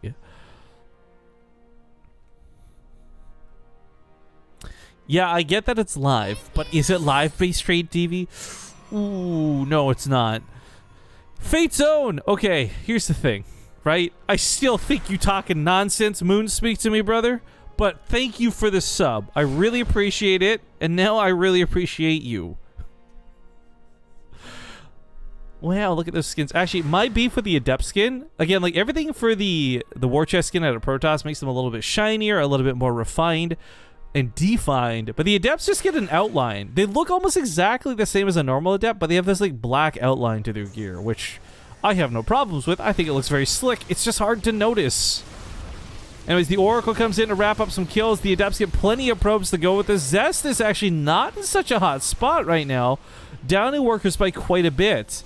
But the interesting thing about this, look what's happening right now. These Adepts are doing a lot of moving back and forth. The Phoenix grab 1, grab 2. The probes are still going down. This isn't great for Zest, economically speaking. But let's talk about the possible recoil from this, right? Zest should, in my opinion, go across the map right now. One of the big things he just did was kill off Stats' army. And just through the cooldown of Warpins alone, Zest should have more army units, and that's reflected obviously through the army supply tab. Take these 2 and what's soon to be 3 Phoenix into play, and of Stats' 4 Stalkers, 3 are going to get lifted and crowd controlled, allowing Zest to just pummel and destroy whatever's left on the ground. I really think this counterattack from Zest is the right move. If he doesn't break Stats, if Stats holds on to this will be Stats' game. Make no mistake, guys. But Stats definitely has the tools necessary to break this. Oh, hey, Dares. How goes? Hey, if you guys don't know, Dares is actually coming at us live from WCS Montreal. He's doing some work over there, I believe. I hope you're having a good time, buddy. Certainly miss you back at home. All right, the Stalkers go for the attack. He doesn't have the Phoenix doing the crowd control like I had kind of hypothesized, but as we can see here, the combination of Guardian Shield, Adepts, and the Stalker count alone still might be enough. Add in the mix of these 3 Phoenix, and things just get worse from here. Stats is going to go around the map. He's going to try and kill all the probes back on Zest's side of the base, but like I said, it might not matter. Zest's going to have 0 workers for all it's going to matter if he just has the army to win the game. And he's damn close to getting it. Although Stats is getting some good shots here with the Stalkers now. The pylon finishes up, so we'll get some slow but important warpins here on the front line. And again, lifting up these Stalkers, getting some kills, getting a bit like a crowd control action. Zest just has to break Stats, and he's holding that army supply lead, and I think he might just do it. At this point, the crowd control is more dangerous than the actual Phoenix damage, so just removing 2 Stalkers from play allows Zest to take the fight on the ground. These 2 Adepts and these 2 Stalkers are a little bit much. 2 more Stalkers warped in, no shield battery at the high ground, no force field to deny this ramp. There's nothing here. He's going to have to pull the probes, or he's going to be out of this game. 23 probes. He can afford to lose some, but with the Oracle coming across the map, Zest just pulls all his workers. He's all in with this. He's all in as all in can be, and you know what's so great about this? This probe pull might just actually be the executing blow. Zest is winning the army fight so barely, but once those probes get in the fight, it becomes very one-sided. This goes from being close to not even a chance. In fact, we're kind of already at that stage. Zest looking to lock down game number 2. Here comes that probe pull. Oh, it's just got a mineral walk through. This is actually so stupid. I love this. I never thought a world-class pro player would have a game end like this, but Zest and Stats, they're PvP guys. He depowers both the gateways. The probes get the kills. The Phoenix aren't even doing anything at this point. It's 2 probes to 13. Zest, what are you doing? He's just gonna recall hope. He's boss mudded it up. He can actually defend against the Oracle. He can go back to mining. He's won this game. Stats is gonna have an anticlimactic timeout or tap out, because what can he do? He's on 2 workers. He knows that Zest got away with at least 10. Guys, I don't know. We've seen the fantasy GG timing. Maybe this is Stats fight. No, there it is. Okay, GG. Zest takes game number 2. What a game number 2 that was as well. What the freaking frick was that? All right, guys. Here's the thing. Again, standard is to do an ad every 2 games or so on BaseTradeTV. I don't know whether this will be a slick 3-0. I don't know if this will go to game 5. What I do know, though, is that we're going to take a break to do a motherfucking marble race, because these guys are not playing live. I do get control over the replays. So type !play in the chat if you want to play. If you type !play space and then one of these numbers, you can select which ball you get. So if you want to be the USA ball, you can type !play space 4. If you want to be the really cool unchained toxic radioactive ball, you can do !play space 9. Anyways, let's get people in on this. Fill this up as quick as you can, guys. Just all you got to do for the basics is type !play to join into the race. We'll do this marble race as I load up game number 3, but because, like I said, it's replays, I'll put the quick pause on, and then we'll get this going as soon as we're done with the marble race, shall we? So I am loading in to the game right now. I am going to hit pause in a moment, and then we'll get going with the marble race. We got 129 marbles in. Let's get a couple more, shall we? Guys, get in on this marble race. It's different, it's unique, it's something you don't get to see very often. And I'm even going to turn marble sounds on. I normally have this fully muted, but there's something just really satisfying about hearing hundreds of marbles slapped together. So I'm going to put a 30-second timer on. We're going to get this started right now. What course do we have here? Oh, wow. Oh, a lot of people are going to die in this race. Oh, shit. Also, hey, Port, good to see you in chat. Good to see you playing marbles with us. And remember, guys, the trick to winning is just to let Jesus take the wheel. Ace Jesus, take the wheel in the chat if you got it. Let's unleash the beast. Oops. Nope. Oh, shit. I just resized it. Did that break it? Hang on. I hope that didn't break it. Yeah, that kind of broke it. All right. God, there's just something so satisfying about the marbles clacking together. I don't know what it is. But okay, we're off. We got 185 marbles in this race. Nobody's out at the gates yet. The gates are right here, and we're waiting for everyone to get up this elevator and fall right back down. Looks like Die Mad Cat. A little bit of lead there. Gets stuck. Hey, there's that base trade guy. Fuck yeah, go BaseTradeTV. I love that guy. Hushang. Oh, man. Not only does he get a Protoss, he's good at marbles. He's got the Hulk ball, and he's off to the races. But the problem is, first one out doesn't mean you're in the lead. First one out could be the first one to die. In fact, a couple of people already getting very close to slipping off the edge there. A little bit more momentum and a couple more bumps from these marbles, and everyone's going to be pushing each other off. Who the fuck's name is WMWWMWMW? You have such an obnoxious name, sir. I'm glad you just fell off the track. Goddamn. All right, we got marbles on marbles floating up this little elevator, but now we're going through hammer time. All right. Some people getting hit, smacked around. This will take away a lot of their time from the race. A couple people jumping forward here into the great divide of a cone. Doppelganger bounces through, but he's got too much momentum. Oh, he saves himself. He gets back on the course. He skips through the Iron Curtain, and a Doppelganger now has a very serious lead. As long as he doesn't hit these landmines that are in front of him, he could be slated for first place. But we got people falling off and people skipping the course. Too much momentum and too much speed. Oh my God, a lot of people are going down. But a Doppelganger makes it through the landmines, and I think he's got first place in the bag. So the question is, who gets second? Who is going to finish up behind him? We got Targus TV, and Resman not too far behind. We got over half the course dying to that the giant jump, and quite a few people going down these loop-de-loops. But I think, as predicted, yep, a Doppelganger does take first place. Congratulations. Yo, you know what? A Doppelganger. Type something in the chat. If you're not already a sub, I'm going to gift you a sub, boy. Congratulations on first place. Targus TV with a second. A lot of people trying to get in here for third. Optional player. Odious George. DeFreak plays. A couple people going to get in that top 10 situation. He says, go me. Well, you know what, dude? I see you got Twitch Prime, but go ahead and save it. I'm going to gift you this sub real quick, and then we're going to get into the game. Wigglytuff won, by the way. Thank you for hitting that Prime button. I appreciate that. That was really nice of you. Hit the checkout button here. Yo, guys, I'm actually so happy. I found out that I had $200 in PayPal I didn't know about. And I want to be irresponsible, go and spend it on frivolous things, but instead I'm going to spend it on gifting out subs. So congratulations. We got Vorden Gaming also hitting us up with the Twitch Prime sub. Thank you for that. Next Gen, Fear Me with a Prime. Nope, he's just regular sub, and he's dishing out $5 because he's awesome. And Wigglytuff with his Prime sub as well. Thank you guys very much. But as I said, I've got that StarCraft 2 game locked. It's loaded. It's loaded up. Let's move this down here. I don't know why this is... There we go. Doppelganger. But I've got that game ready to go. So we're going to close the marbles as soon as we see Parliamentary Penguin finish up here. Going to take a quick peek at who died. Oh, hey, quick shout out to John Goodman. We see him playing in a lot of these.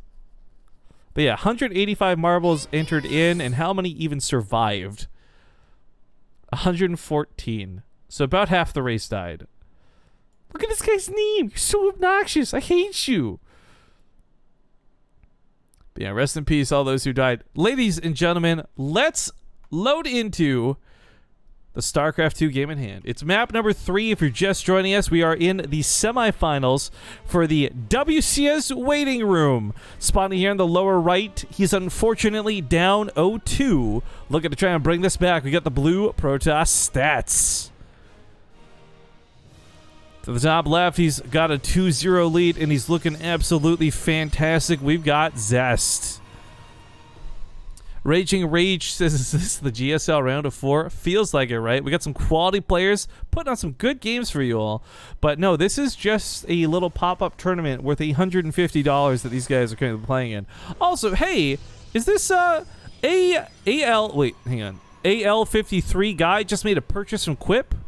I just got an email notification about it. Shout out to that dude in the chat. And congratulations on improving your dental hygiene or some shit. I don't know. It's a great toothbrush. I love it. So thank you very much for buying the toothbrush, man. Optional Players has been subbed here for decades, just realizing Ace is the prefix for emotes. Why isn't it BTTV or something similar? I know it's probably similar to Base, but hey, I gotta ask. You're actually not the only person to ask this. This probably once in a while gets brought up. The reality is, the prefix base was taken back in the day. I'm not sure by whom, but we couldn't secure base. I thought ace sounded like base, and frankly, ace is just a cool word. If I'm going to be completely honest, that had more of an influence than anything else. That's so ace. Anyways, so yeah, ace of base, whatever you want to call it, that's why the prefix is ace.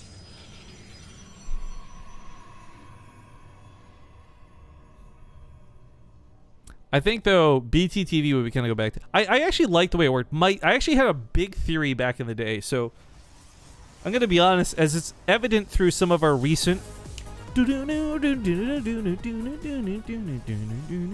Doppelganger, thank you for the 500 bits. No, excuse me, 400 bits. However many bits, I can't count. But I was going to say really quick, back in the day, I actually had all this stuff about my emotes planned out, right? Like, we would keep the emote phrases short. They would always be capitalized, and they would always be typable with your left hand only. Because BaseTradeTV is something you can type on your keyboard with your left hand only. Fun fact, you can also type StarCraft on your keyboard with your left hand only. But my point of it was, back in the day, there was a system to it. Now you've noticed we have things like ace, all caps, Jesus take the wheel, and I've obviously stopped trying, and I've given up. But back in the day, ace fell into that category, so it worked out really well. Yep, Mr. Zimbu. That's actually, that I saw a Reddit post that said that. Mr. Zimbu writes, stewardesses is the longest word you can type with your left hand only. I saw that, and I immediately realized BaseTradeTV could be too, and it got me thinking, and that's how we started our emotes, because I'm apparently crazy and on the spectrum. I don't know. Point is, that's how we got to where we are today. Was that Crypto the Necrodancer? Oh, you bet that soundbite was from Crypto the Necrodancer. I love that game.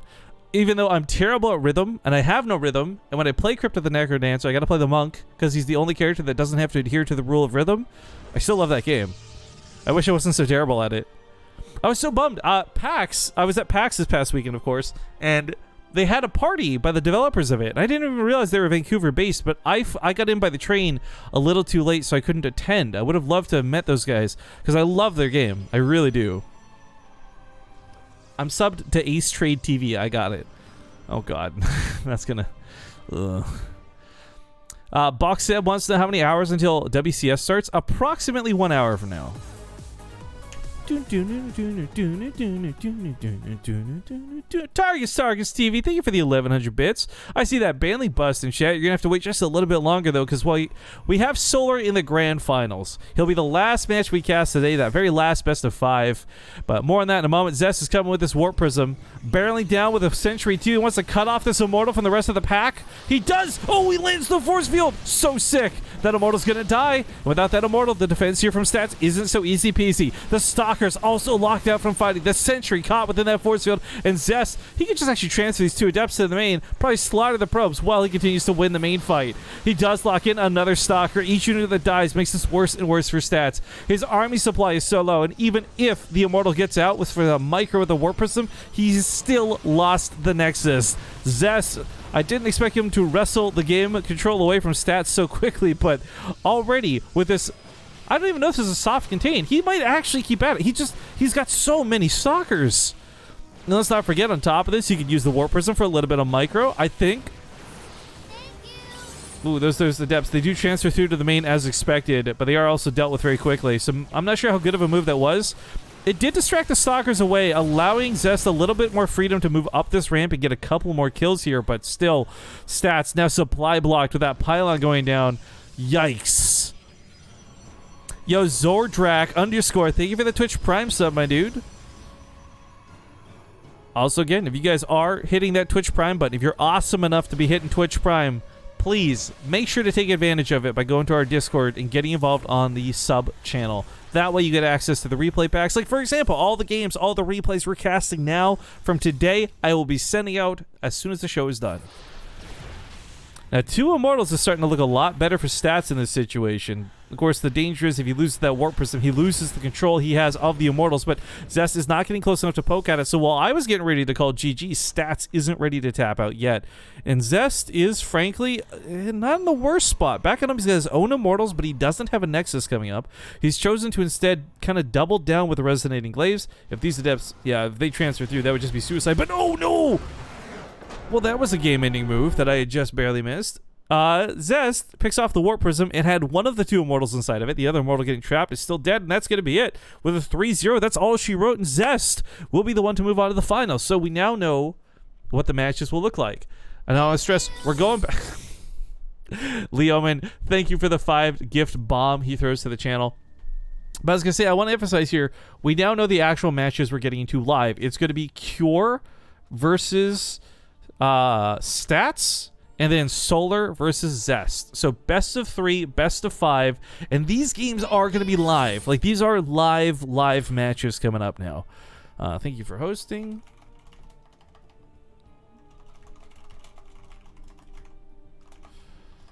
Good luck, have fun. And again, I should play a commercial break or some marbles here, but the players have been waiting on us to finish the replay casting, guys. So we will do this best of 3, then we'll do another marble race, okay? I know you guys love your marbles. Okay, say when ready, sets. Just holding up, waiting up on stats for this one, guys. Anyways, Leoman, again, thank you for the 5 gifted subs thrown there into chat. We're almost at our sub goal for the day. Hell yeah. Hey, Port, are you here? Can you fill this bad boy up? Actually, it's so depressing because no matter how well we do here with the sub count, the reality is, again, those big subs from last month have already started to expire. So we had just unlocked the 2600 emote slot, but now we're back. Even with all these brand new subs today, we're at 2567. So I don't think we're ever going to hit that 2800 number. But if we can keep the sub count above 1,000 subscribers for the end of the month, I would be very happy. I would be a very content content creator. Jimmy Chamjar is helping out with that, by the way, with the 31-month resub. Thank you very much for coming back for so dang long. I heard that someone here gifts subs. So here's the thing, guys. When those random gifted subs go out to a Twitch chat, it does pick at random. The people who gift the subs, they don't have a choice. They don't pick 5 people. The system does it for them. But the system does give a priority, we've learned. Live viewers obviously are prioritized over not live viewers. And on top of this, people who are following the channel have a higher chance than the people who are not following the channel. Now, if you guys do want to ask for a sub, because Muse Matty is asking for a sub, does that ever work? The answer to this is actually yes. Let me give you a little bit of a tour to the BaseTradeTV Discord channel while we're waiting for the games to get started here. And, I'm not sure why. Ooh, that's a saucy picture of Zest in the sub chat. Let's get out of that. We do have a sub channel here for gifting, sub gifting.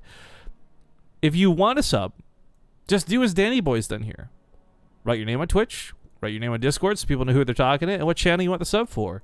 People have been really awesome about gifting subs. You're not guaranteed a sub by asking in the channel, but this is a place for you guys to ask. So people who are generous, who are wonderful, that do... Fucking moderators that do want a sub, you can ask for it here. So don't do it in Twitch chat. People aren't going to be paying attention to Twitch chat a lot of the time. But we do have some very generous bastards who are part of the BaseTradeTV community who will gift you a sub. Your best chance is write it in the channel so they know who to look for. What about a live viewers? Comedian.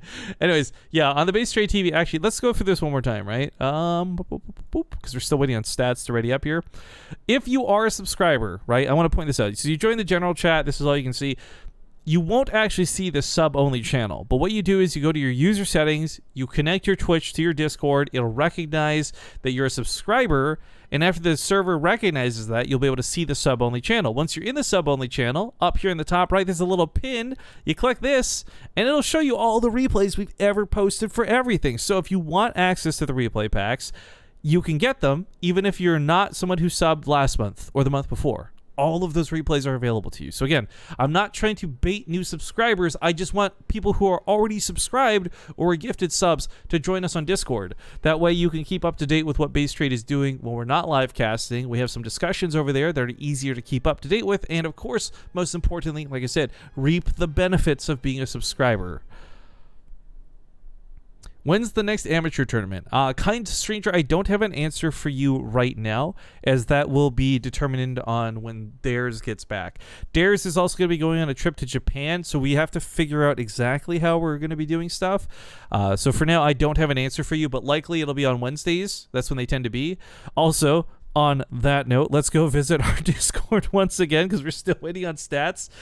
We have the amateur channel. It is dedicated to you guys. Theirs is paid to be here so that if you have questions about the amateur tournament, this is where you ask them. How do I sign up? When do I sign up? Where do I sign up? Please hold my hand. He's there for you. I'm paying him after all, god damn it.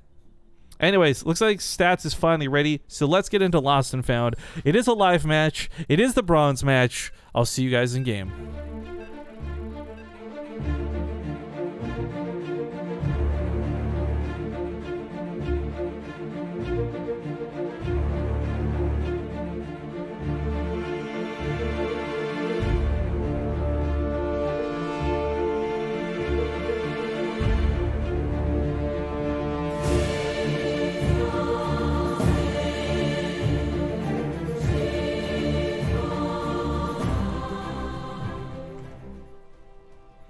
All right, folks, give me 1 second. I'm actually just going to go make a tweet about this. Game paused. Oh, well, that works out because we got a bit of a pause. People are saying they're saying some lag. Hopefully nothing too bad. But anyways, I've just gone to make a tweet. Honestly, it's kind of a lazy tweet, but do me a favor. If you're on the Twitterverse, hit that retweet button. Maybe hit that like button. Share with people that this is going on because these are the last 2 matches today. We got a best of 3 and then that best of 5. But let's get into the action. Spawning here in the bottom left side, playing for this bronze place match. We got the purple Terran player Cure. His opponent in the upper right, we have the blue Protoss Stats. Now, of course, one of the really big parts of this, of course, is the fact that this is the bronze match. So neither of these guys are eligible for first place, but there is a $25 third place prize. So let's shoot for the stars and see who wins.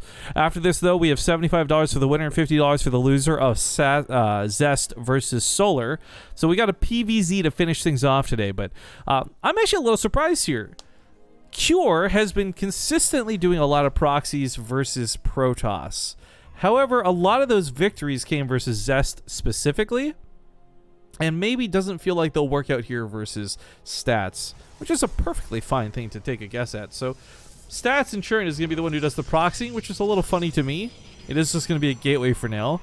We'll see if Cure gets killed by this or if he just gets out a Cyclone and wins the game. Either way, just not seeing Cure do the proxy has already been a little strange to me in my books. Probe's going to be a little annoying. This really shouldn't be anything too problematic to deal with.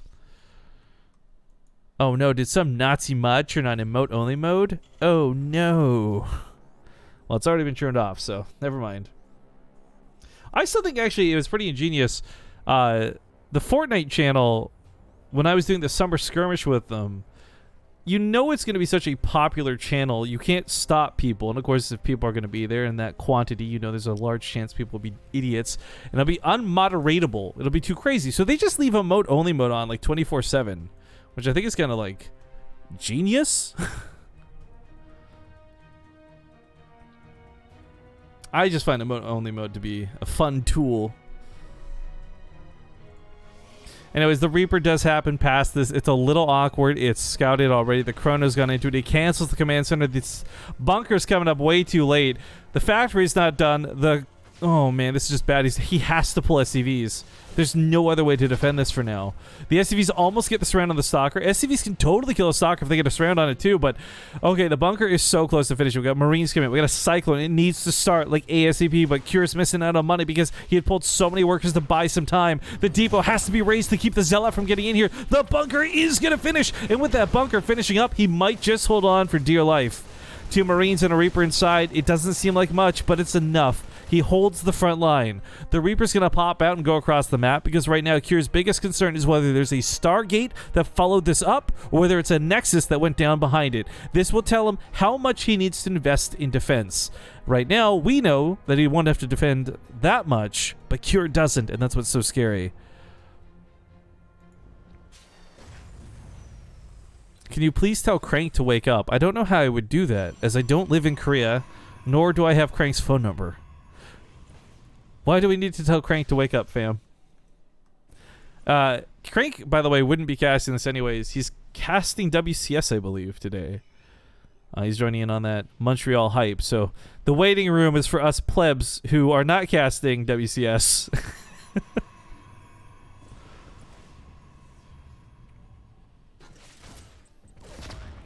All right, there's a nice explosion. Gonna deny a little bit of money. He wants that probe kill. He gets that probe kill.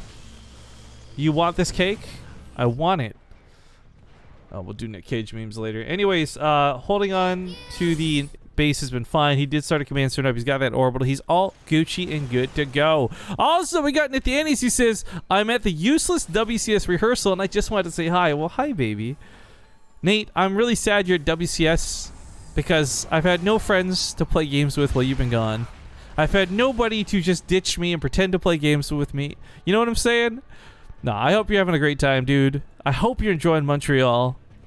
I saw Bree streaming a little bit yesterday too, so hopefully everybody's having a good time. Anyways, if you guys don't know, speaking of the useless rehearsal, one thing I have consistently learned from all of my WCS caster friends is how much there is just nothing to do at rehearsals. They ask the casters to come in, they do a quick sound check or two, and then they're just there for hours doing nothing. So I guess they're just waiting for the show prep to finish up so they can get going. Because again, WCS will be starting in 1 hour from now. But again, if you're watching this through YouTube or through a VOD, that time will mean nothing. But if you guys are ready to see some Nathanius, some Zombie Grub, all that stuff will be going down live in a little bit of time. The waiting room is the waiting room, guys. As soon as this is done, we're going to host up WCS. You can enjoy watching it here on BaseTradeTV if you'd like, or you just go ahead and join the main channel. Either way, it's a full day of StarCraft 2. I hope I've warmed you up accordingly. But anyways, yeah, we got this best of 3 and a best of 5 to go through. So this might actually run over a little bit. This almost timed out perfectly, to be honest with you guys. It was so close. But yeah, we might go a little bit into when WCS starts. Luckily, WCS tends to have a little bit of downtime at the start. They'll talk about the players. They get the caster banter going.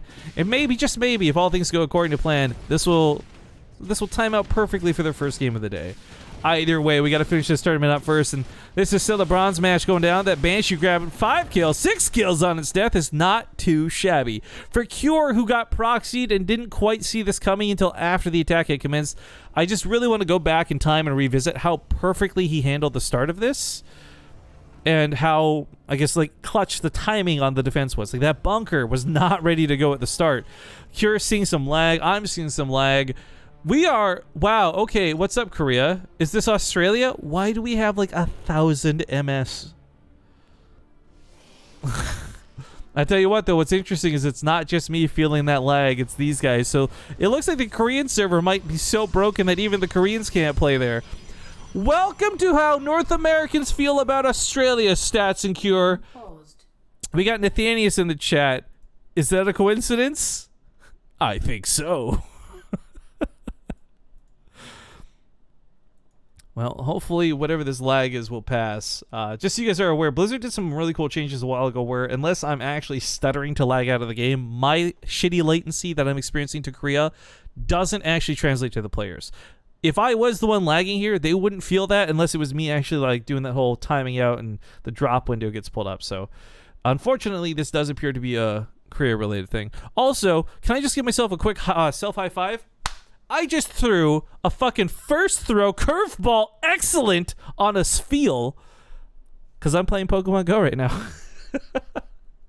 Shout out to me. God, I'd love having a Pokestop that I can reach from my computer. Do you guys don't understand the privilege I have? It's so nice.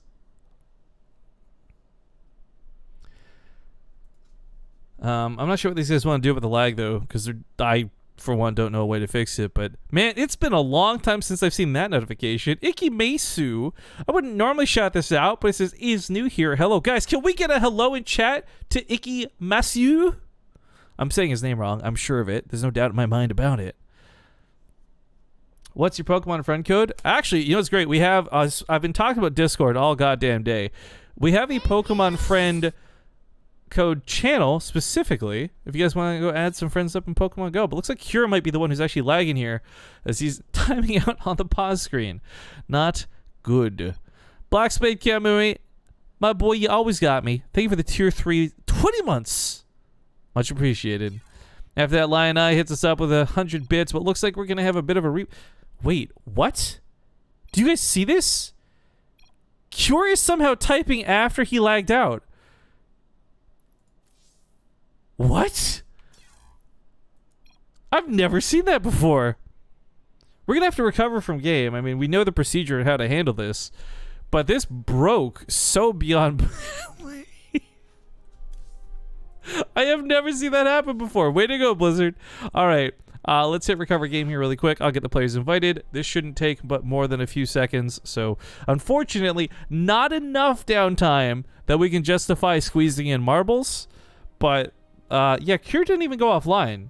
He's actually so confused about what's happening, and I am too.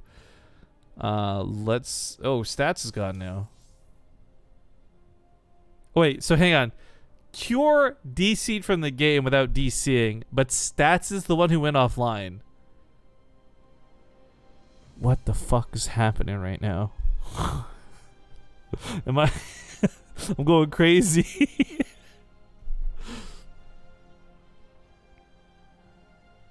All right, well, I guess we gotta wait for Stats.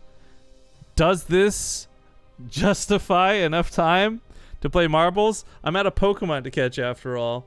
Oh, whoops. I'm trying to brag and show you guys.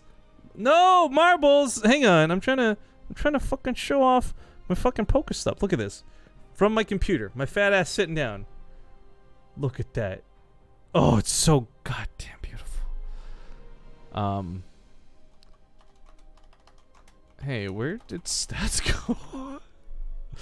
All right, we're gonna figure out where Stats is. We're not gonna play commercials. Do a marble race instead. Let's get this bad boy started here. So guys, join in! ! Play in the chat. You pick a ball by picking a number. And yeah, we got the replay being recovered right now. I don't know where Stats is. We'll give him a few minutes to come back. Really strange situation for sure. Oh, where's the marble thing? I gotta reset the transformation on it. There we go.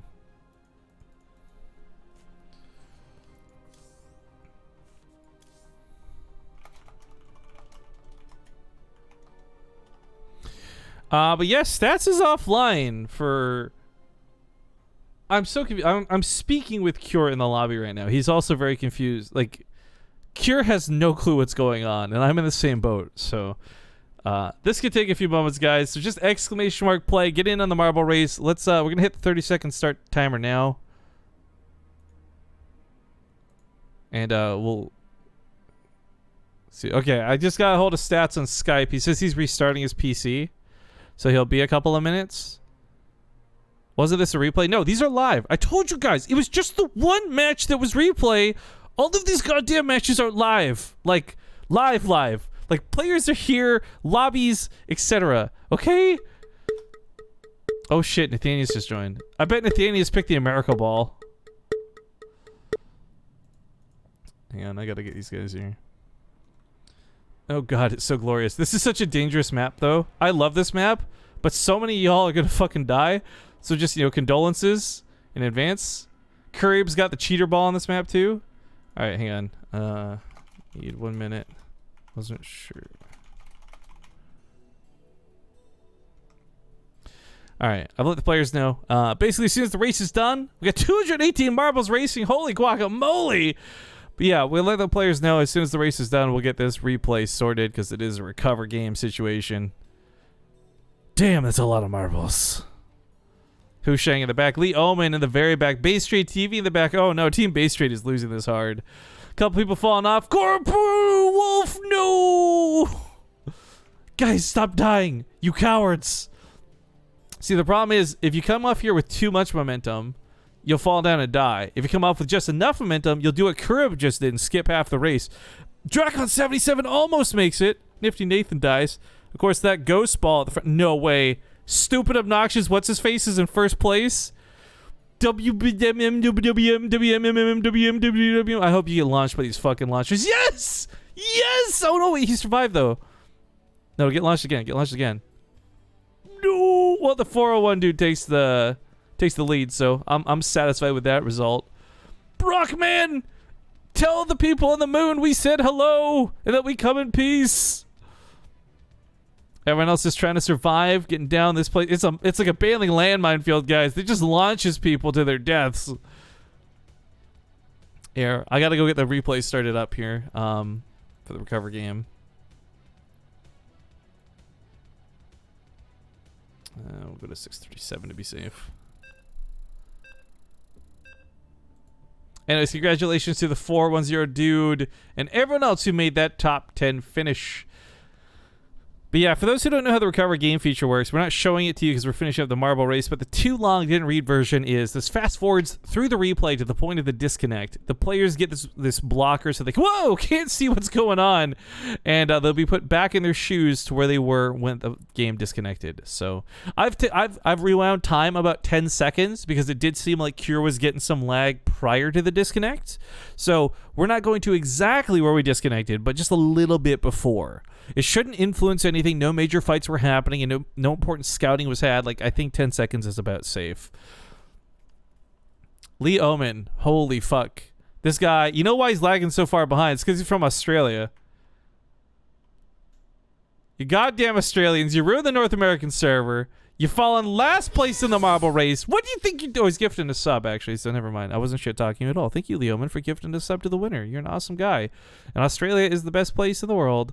Yeah. Here's the real question, though, guys. We know Nate died. Where did Nate die? Oh, we're not going to have time to find out. We actually got to get into the game. We're loaded back in. Players say they're ready, so without further ado, 3, 2, 1. All right, recovering from the point of disconnect. Looks like, oh, I did go a little too far. This was before the Banshee got in there, I suppose. Oh, no, never mind. This is the second Banshee. I do want to point out, though, that we somehow are still lagging despite having almost 1,000 less ping here on the Korean server. Don't you just love it? This is what I'm talking about with that inconsistency. Nate, I know you're watching it. Do me a favor, please. I'm begging you. Tell somebody at WCS from Blizzard about this bullshit stutter on Korea that's been going on since the last patch. Please, save us. Save StarCraft. Guys, I need you to bless RNG or SDF. Beg Nate. He could save us. Actually, don't pester Nate. Nate's actually got a lot of stuff he's got to do today. But I'm going to write a very strongly worded email. I'll tell you guys what. All right, so we got the attack commencing here out of stats, but he's going to be met out in the open. A lot of Marines, couple siege tanks in siege mode. This should be an easy hold for Cure, I believe. Yes, stats also recognizes that he starts backing away. I love the Raven part of this mix too, because if he lands an anti-armor missile on those stalkers, they are dead to rights, going to just die. And I meant that as a not pun, but you know what? It works out. Point is, there's no way to actually take this fight. The Raven's also going to be just blanket detection, so it'd be great to see the observers. But this isn't all Stats has to offer. Stats still has a Disruptor coming out, and the Disruptor could wipe out half the army, much less 3 of them. This is something where, of course, the Disruptor balls can't be targeted by tank fire, and yes, they can roll up on the tanks, but their goal is to hit the bio, remove the bio, and allow the stalkers to do the rest of the work. Those sentries look amazing. Yeah, actually, we just unlocked a new phase of the war chest, too. I think, like, last night. So a lot of you guys who haven't had a chance to go out there yet, there are 5 new skins. You can, or excuse me, 4 new skins for you to go out and earn. Now, I didn't get to see it on the camera because I'm a garbage observer, but we did have that Banshee pick off 5 more probes before dying. So it's 2 Banshees dead. 5 probes in the ground. We got a +1 weapons lead for stats, but that's about to run out because we've got 1-1 finishing up here in a moment from Cure. And again, I just really want to emphasize, guys, the stutters you're seeing are Blizzard client side with Korea, not my client or not my observing or anything like that. That's not your Twitch player that's lagging. You're just going to see this weird lag. There's nothing we can do about it. But stats, what did you just do? Why would you use your disruptors like that? Almost everybody in the world will send those disruptor shots in one at a time. He just shotgun blast all 3 towards the same tank. It only takes 2 to kill a tank. I'm really surprised he did that. Because now those are all on cooldown. It's a little bit dangerous, but there we go. There's that one shot. Oh, the interference matrix to cancel the shot. Great moves out of Cure. He tries to go for another. I mean, it's easier to disable the disruptor than dodge the shot, I guess. Beautiful, beautiful.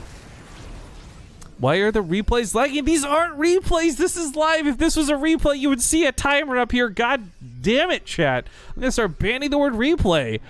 Replay. Anyways, disruptors are numerous, and disruptors are dangerous. Cure might have had a great first engage here, but he knows he can't push blindly into this. He doesn't have vision. He doesn't know what's going on. So it's a little bit awkward. Stats has got some good positioning, by the way. And he finally... Oh, man. It's about time Cure got rid of this gateway. Not only is it adding the warp-ins, but it's that warp-in location that can be so dangerous. When is the next round of marbles? After this best of 3, maybe, guys. I say maybe because we got to get a move on. I want this to finish up ideally as WCS is starting, but with a best of 5 Solar versus Zest still to come, and this game going as long as it has already, I'm not sure we'll make that time. But lucky for me, because this tournament was done something basically by the subscribers for the rest of you guys to enjoy, I don't really mind what the viewership looks like. If over half of you leave to go watch WCS, that's fine, because I still get to watch some awesome StarCraft 2 with those who stick around, because that's what we put this on for you guys who just want some extra StarCraft 2 for the day. Now, there's a lot of Marauders. 16, to be precise, is actually a crazy amount, but the problem is, no matter how good you dodge, those Disruptors are almost guaranteed to get shots. I mean, I love the interference matrix from before, but he doesn't have nearly enough to stop them this time around. That's where the Liberators come into play, but the Liberators are not set up for the fight. It's a little bit awkward. The Stalkers take out that tank. The Disruptors go in for below. They hit the sensor tower. You got an anti-armor missile hitting up a lot of the army. And for those who don't know, maybe the casual StarCraft 2 fan out there, any unit painted orange has -3 armor applied to it. So these Disruptors, for example, have -1 armor. They're not just sitting there at 2 anymore. It's a great way to nullify upgrades, and it gives a lot of power to units that attack quickly, like Stimmed Bio. Funny enough, the Liberators don't benefit that much from it, because, of course, Liberators attack slowly, so that one shot they get already deals a ton of damage. So it's like every small attack that hits very rapidly will benefit the most from it. Stats is looking, by the way, to make this a long game. He's transitioning into a Stargate at the moment. 2 of them, to be precise, so there'll be 3 in total with a Fleet Beacon. He's got Blink DTs. I mean, he's going all out in trying to find ways to kill Cure. Now, I gotta imagine this is not for carriers, as much as I would love to get hyped for carriers, guys. It's probably Tempest, just to use their range to abuse the Liberators and to force fights. It's the Blink DTs I get really interested in here.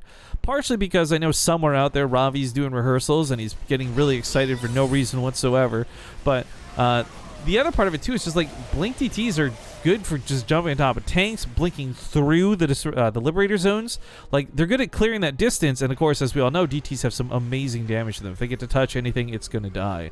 But 6 Liberators at a time is a kind of crazy amount for Cure. He does have Liberator range to mix on top of this, so all things said, like, he needs anti-air. Now, a Liberator combined with a Planetary Fortress looks to hold on, but I think the DTs will be too much for this one. If it's just Zealots, he might not get it, but the DTs are going to pick off a lot. The Stalkers also dying in the process. Going to be very expensive. He does kill 15 SCVs, but doesn't get the base. For Cure, this is huge. He wants to hold on to this base at all costs. Also, this DT sneaks in here, but there's a missile turret set up, so he should be able to grab it with the Marauders. Yeah, Concussive Shell's a good deny there. I really want to see how he makes use of this blink. Meanwhile, we got Photon Cycles hitting up a Twitch Prime sub. Thank you very much, Photon Cycles. We also have Chaton Humide. I don't know if that's how you say your name. I just gotta imagine it's French, though, with those spelling. He's new here, guys. Say hello to Chaton. I feel like, actually, we have so many of the same viewers that cycle through over and over again. We really don't get that new viewer message that often, so welcome. We got Zergo, perhaps relative of El Barto. Zerg Zero, thank you very much for that Prime sub. I hope it's actually Zerg Zero. That sounds really cool to say. Zerg Zero.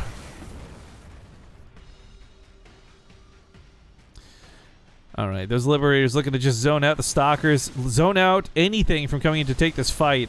We do have Viking started up, but I say Viking, not Vikings, because it's a single Viking. He's got +2 weapon upgrades for the air. That was for the Liberators, but that's going to benefit the Vikings as well. This pushes back that ground army, and meanwhile, a counterattack into the natural base. There's nothing for Cure. You don't get to recall as a Terran. His reinforcements are not going to be here. He's maxed out, so he's not really producing much that could contest this. Oh, this is bad.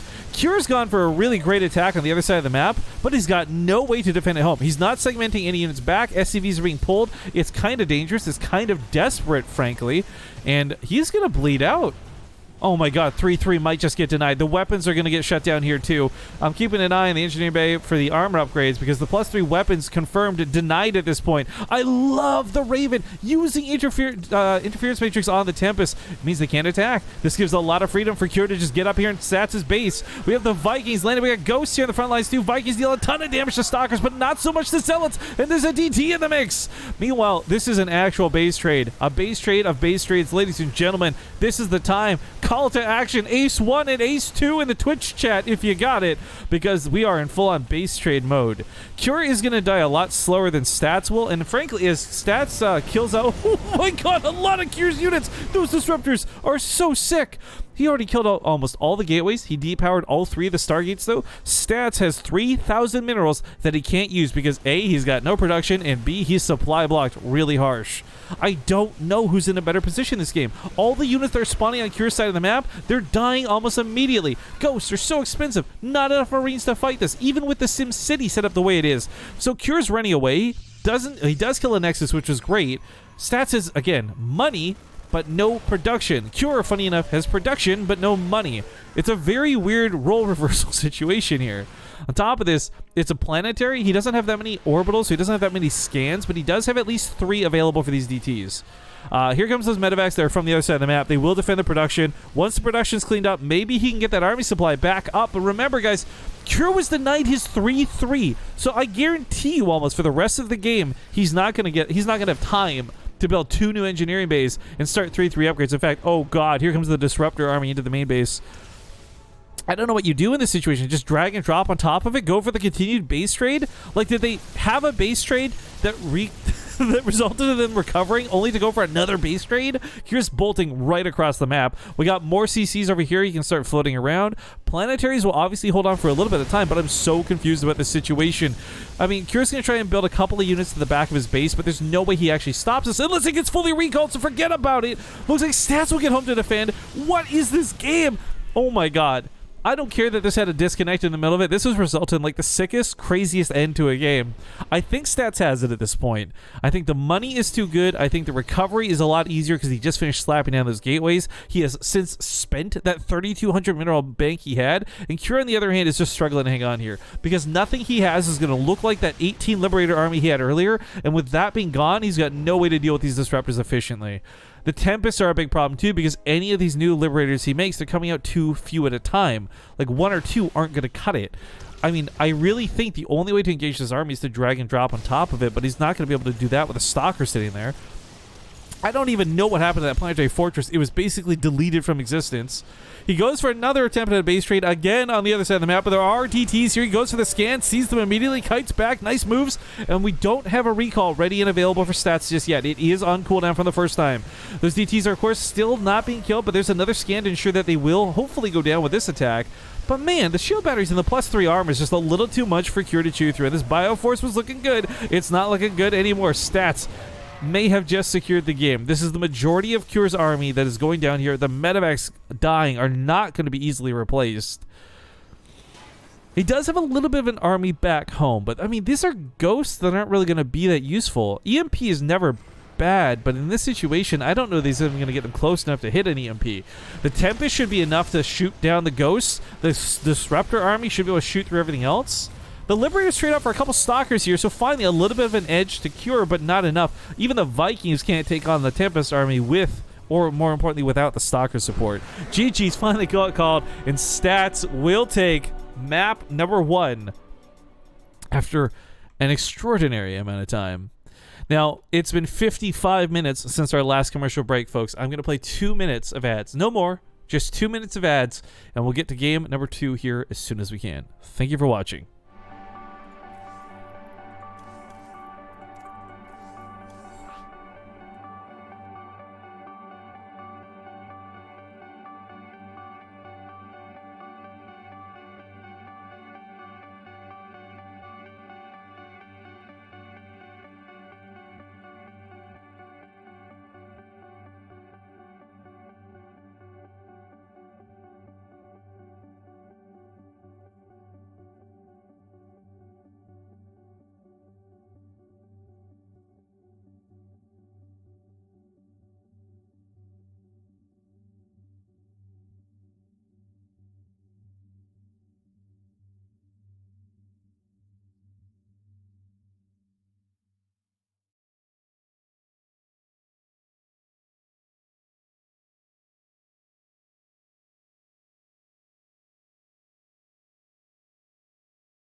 All right, folks, we're skipping past that intro because the players wanted to get going. We're already in game number 2.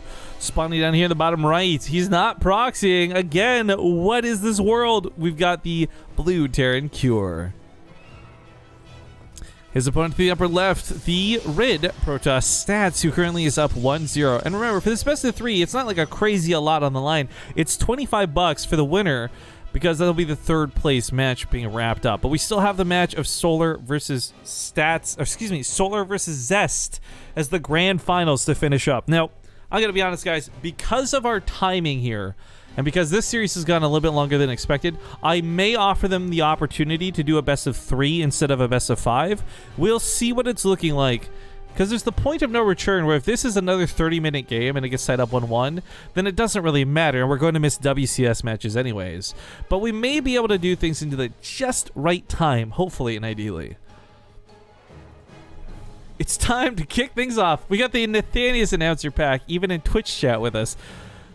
I don't know if you know this, Nate. I still use your announcer pack to this day. I even bought the Tychus one, and I turned it off because it auto-applied, and I went right back to my Nate announcer pack. That's some sucking up if I've ever heard of some. No, my favorite thing is, honestly, out of all the replay packs, and I'm not just saying this because I'm trying to brown nose, guys, my favorite end line is when Nate's announcer pack says, pin this replay up on the wall. Like the best line. I don't care about the rest of it. That enough for me is enough to leave it on. I've got almost all of the announcer packs. I think I'm missing in controls and obviously the Russian, the French, the Chinese, etc. But like I've had Artosis and all the other guys, and I think they're great. I don't know. Just don't do it for me. Just don't do it for me. Chicken Man says I hear that one a lot. Oh no, you don't want to hear the Supply Depot one a lot. That means you're constantly blocked, dude. Feels bad, man. Although, as a fellow Terran player, I may have called down supply once or thrice more times than I should. Even though, it's one of those things too, like, when you call down supply in a supply depot, you have to say to yourself, as you do it, I recognize this is a bad decision, I know I shouldn't do this, but fuck it anyways, and you just get rid of that supply block. Okay, the Adept, don't follow my advice, by the way, because I'm a garbage StarCraft 2 player. The Adept does come over here. Gonna shade in, but he does raise the depot, so this won't get to the main base. He does get an SCV kill out of it, though, which is kind of annoying here for poor Cure.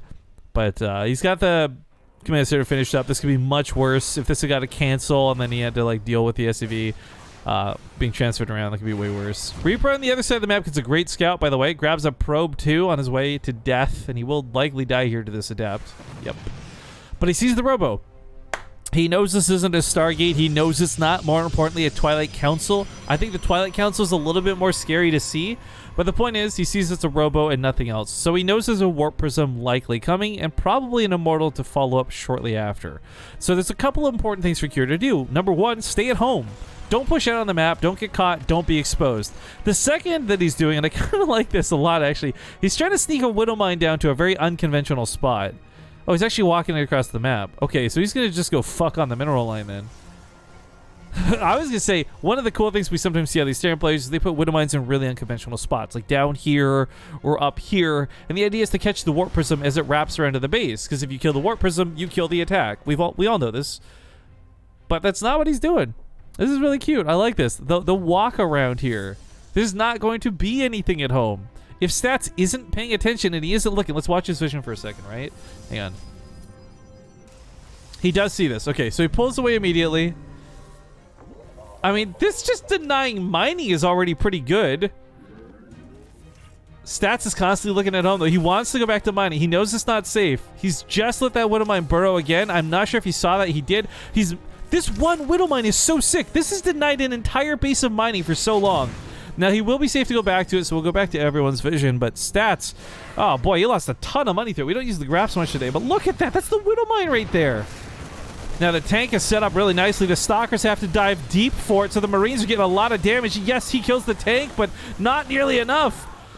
The SCV is going to get pulled back, too. I mean, Cure sitting on 37 SCVs isn't exactly in a great spot either. We saw that income drop there with the Widow Mine, but the Viking is on the ground trying to shoot the Stalkers. really maybe should be in the sky shooting that Warp Prism. You know he wants the Warp Prism, but he knows the Stalkers have to die too. It's an awkward situation as Warp Prism provides Blink, but yo, while this went on, there was an attack over here, and it's Stats who taps out. Cure takes game 2 and ties things up 1-1. I didn't even see the fucking attack, guys. Cure is so sick.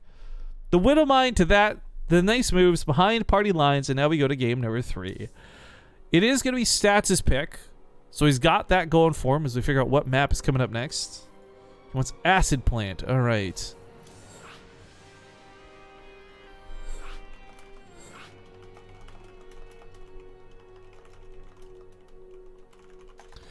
I'm also trying to confirm things with Solar here on the outside of it, seeing if he wants to do the best of 3 instead of best of 5 finals. Oh, whoops. Sorry, Solar, didn't mean to invite you. So then Cure and Stats.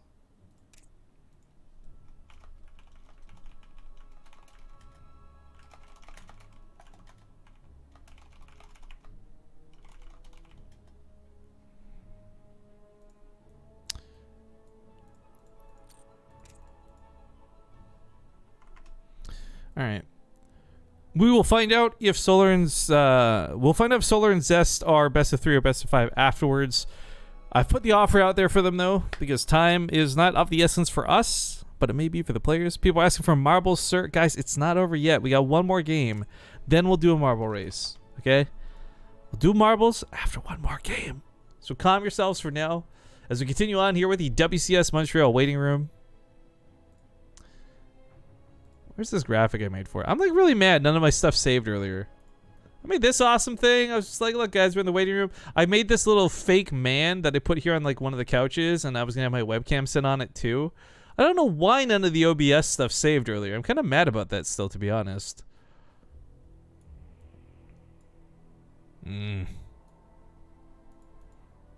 Alright, Stats saying go, go, go, go. Cure saying go, go, go, go, go. Let's hop in the Acid Plant. Here we go, game 3, match point. We'll see you guys in the map.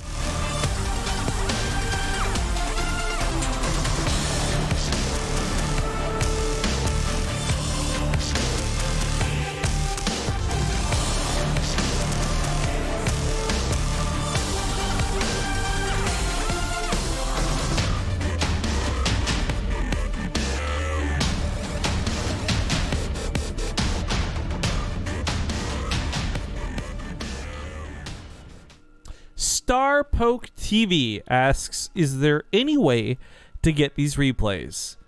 And I'm happy you give me an excuse to once again shout out our Discord channel. Guys, ! Discord in the chat to join our Discord. It is free. You don't need a microphone. You don't have to chat. But let me explain to you how this works really quick, because fuck it. Today is brought to you by the subscribers, right? And so if you've been gifted a sub or you have a sub or whatever, here's the thing. Here's what the Discord channel looks like, right? Discord server, BaseTradeTV. What you're going to want to do is join the channel, join the server, go down here to your user settings, and sync up with your Twitch account. That way your Discord recognizes what your Twitch account is. Once you've done that, give it a few minutes. It can take anywhere between 5 to 20 minutes. You'll sync up with the server, and you'll get access to the subs-only channel. Once you can see this channel, just click on it, and, oh, pardon the lustful looking Zest picture. Point is, you'll be able to see replays posted here by clicking this pin in the top right, because these are all the replay packs we've ever posted, including the ones that are happening today. We'll be posting in the channel after the cast is all said and done. So there's your quick walkthrough on how to get access to the replays. But of course, again, maybe you want an alternate option. Maybe you're somebody who doesn't like Twitch, you don't like Twitch subscriptions. Patreon for $4 is $1 less than subbing on Twitch. You'll still get access to the same replay packs. So ! Patreon in the chat or ! Discord if you're a subscriber. Those are the best ways to get access to the replays and take full advantage of being a subscriber here on the channel. At any rate, big thank you to Fetzer with that Prime sub. And I guess we've seen these guys twice. Why not do the third times? The intro to the top left, we got the Blue Tear and Cure. He's recently tied it up 1-1 against his opponent here in the bottom right, Stats. No, I love this. I gotta be honest, guys. I always get good games out of Cure. Whatever it is, no matter who he's losing or fighting against, even against Solar, where he lost, Cure always gives us some great games. Same can be said for Stats. So these two going 1-1 couldn't make me happier. I was gonna be a little bummed out if this was a 2-0, regardless of who took it, Cure or Stats. So I'm glad we got a little bit more action out of it. The problem is, though, again, with things timing out the way they have here, this is not perfectly setting up for WCS the way I had hoped, but the reality is I don't mind. I'm casting some more games regardless of when WCS starts.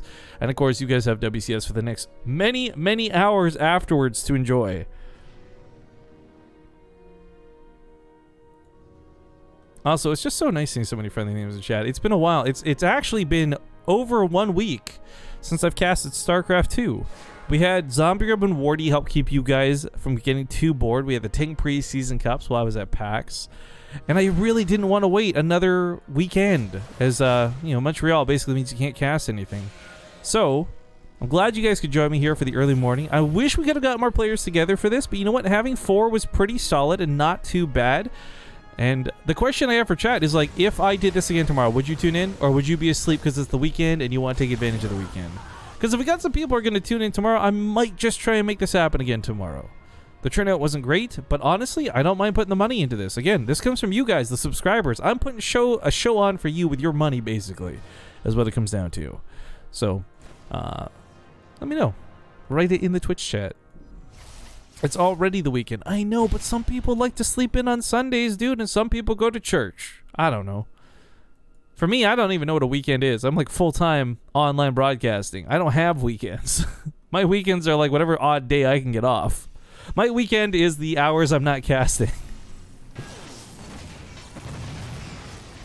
If you casted your own co-op games. Yo, by the way, Kuma, again, thank you so much for the stuff in Lords Mobile. Big appreciation as I just finished building up my thing to level 23 now. The Hellion attack here ended up being really good, by the way. This, I was not quite commenting on this, not because I was trying to fan service the chat, but I did not expect so few Hellions to get so much damage done. But 10 probes is mighty nice. I don't think he saw the third base, unfortunately. That was a dive-in for kills, not for scouting. So he doesn't know what's going on in the main. He doesn't see the third base. But he does know it's a Stargate. Phoenix has lifted up his buildings. He saw the Oracle. So it's not like Cure doesn't know what's going on or what the build order looked like. It's just he doesn't have that confirmation of what's following it up or what's going down next. Is this just an event tournament, not an official league? No, this is not part of an official league. This was a last-minute tournament we threw together just to give you guys a little bit of extra entertainment, to give you a little bit of extra StarCraft 2 in your morning before WCS starts up.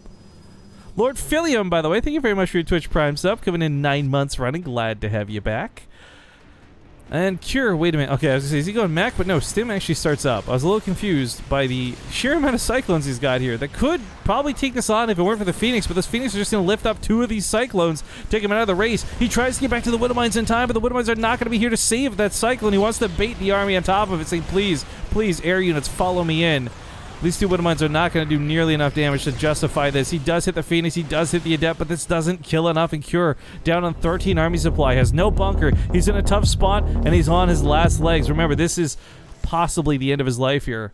Big thank you to whoever just donated. I'll get that sorted in just a second. We got a pro baiting the shot for the first Widowmine. Oh my god. Stats pushing in here. We do have an attack on the other side of the map. The Liberator sets up at the main, but that Liberator is not going to be enough to equalize the force of this game. Widowmines are taking out 1 unit at a time. That is not enough when there's this many Stalkers here at the front. He's trying to finish up the bunker so he can repair it. He throws a couple of Marines inside, but is it already too low? No, he's going to actually get the repair off. The Stalkers are focusing on the SCVs, though. These will bleed out. That bunker's going to die. 3 Marines will not be enough without cover. Widowmines are picked off. They're too far. They're outranged by the Stalkers. He's pulling more SCVs. He's trying to dance around this bunker, but Stats is relentless with the pressure, and SCVs are just bleeding off a little too much. 3 Marines is not enough damage to stop these Stalkers. We got the Phoenix coming in now, too, and this game is probably over. I think Stats is about to lock down a 2-1. Although, hold the phone, I may be speaking a little too soon. That supply started dropping as soon as he flew over that missile turret. Suddenly now there's a little bit missing from the skies, and I don't know if the Stalkers are enough. Regardless, though, 19 SCVs died. He's down to 37. He is not in a good spot to follow this up. A 3rd CC does finish up, but keep in mind, Stats had a 3rd Nexus down on location forever ago. No revelation for this Widowmine. Cure is going to set up here another Liberator and deny some mining. Stat should pull away from this pretty quickly. And the recall brings CC home. So that's going to be goodbye for the Liberator. Liberator damage is so bad he can't even contest that one Phoenix that's almost dead. How bad does that feel? Cure just needs to let Jesus take the wheel, says Frosty Deo. Yeah, that sounds about right. So who was it that threw a couple of bucks my way, by the way? Kentora, or sorry, I'm gonna say your name wrong. Forgive me, but Kentoroy, $30.38. That's a lot of cash, dude. He says, I'm heading off to watch WCS live. Can the next marbles race be named in my honor? Ace Jesus take the wheel. I'll tell you what, man, it absolutely can. If you're in Montreal, I hope you have a great time. I hope you get lots of good selfies. Post them up on the Twitters so everyone can see, or wherever you're going to put them. Have a good time. I'm really sad I couldn't go to Montreal. I think Montreal was a lot of fun last year. I just didn't have it in my budget to fly out there this year. So maybe next year. But if you're going to go watch live, have a great time, dude. There's actually a lot of really good people there that are not even there for StarCraft. There's a lot of really cool streamers at WCS Montreal. So definitely take the time. Get outside your comfort zone. Check out some of the other stuff that's going on, because there's some really nice content creators there I'm good friends with. What's the name of this competition? Lloyd, it's in the stream title, man. This is the WCS Montreal waiting room. We are waiting for WCS Montreal together by watching some good Korean StarCraft 2 happening live. 2 medevacs are going to fully unload here in the main base. That's a Widow Mine. That's actually going to be a really nice zoning tool, but Stats just pulls away from this. Now that is quite the pylon. I don't know. This pylon is in control of a lot of buildings, if you know what I'm saying. Like, that's, 5, 6 gateways and a Stargate, depowered, but Stats realized the danger of this, and he immediately started building 2 more, so he'll have these buildings up and running again here in just a second. But there's an attack here on the bottom left still looking to go in. Marauders and Marines get distracted by a pylon, so they don't go straight for the mineral lines. He scans ahead to see if it's safe. There's not a lot defending initially. There's always the danger of this medevac that was left in the main. It was empty, a bit of a bait, so he saw the army that was left behind. Secure does have this 1-1 upgrade going for him here. It's not too bad for the fight, but meanwhile, back at home, he's got his own problems. He's got to deal with these adepts. He's losing out on 15 SCVs. He's already lost out on so many workers this game, and that number continues to climb here. But he does deal with the adepts. The attack won't last for very long. He only got 2 probes out of this attack. Ultimately, not that great. Not that Cure's in a bad spot coming out of this. He's actually not looking too bad now that his 3rd base is up and running. But I don't love the position he's in. Peter Paul says, hi, Caster. Who do you think will win this match? Man, when you say Caster like that, it makes me think I'm in like some sort of Fate series. Caster of Black. Caster of Red. As I talk about Stats. I think Stats has got this. Cure's got that 1-1 upgrade lead, but even from that first fight, the pressure's been on, and Cure has just not been able to apply it back at any point. Like, the Liberators are pretty weak. The attack in the main was cool, but it only depowered gateways. It didn't really stop much beyond that. Forgive my weebness, guys. It bleeds over into the cast sometimes. He is going to kill a 3rd Nexus, which is great, but he's going to lose a 3rd Command Center for it, too. So it's kind of tit for tat as both players are slapping each other down here. I don't know if Cure's got enough on the defense. If there's a couple of Siege Tanks and maybe a few more Widow Mines, I would say something different, but 2 Widow Mines will not a defense make. Oracle's cast Revelation too, so he sees the Widow Mines. 1 shot goes off. It does go off on the Immortal. The 2nd Widow Mine getting targeted here doesn't get his shots off. The SCV's trying to get it pulled, but he's putting those force fields down. Cure actually can't even pull the boys into this fight. This is such a precarious situation. He lifted the Command Center specifically so he could get more SCVs into the fight. Meanwhile, these Marauders are actually doing a lot. I thought this drop was cleaned up, frankly, but looks like he's going to get another Nexus for his troubles at this rate. He does start breaking Stats. I said Stats was going to win this game, but maybe I spoke too soon. He's down to 45 army supply. He's not winning the front lines. Big stasis trap, though. The entire army is frozen out of the game.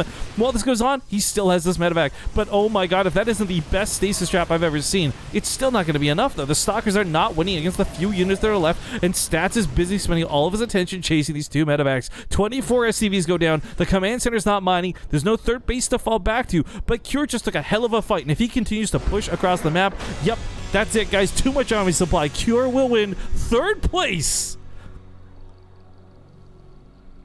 But that's not it for the show yet, guys. We got 1 more match to come. We got Zest versus Solar. I don't know if they want to do a best of 3 or a best of 5. I've given them the offer to choose, and Zest is not actually online. We'll have to go grab him here in a moment. But this gives us time to do a marble race. So I'm going to set up the lobby for the marbles.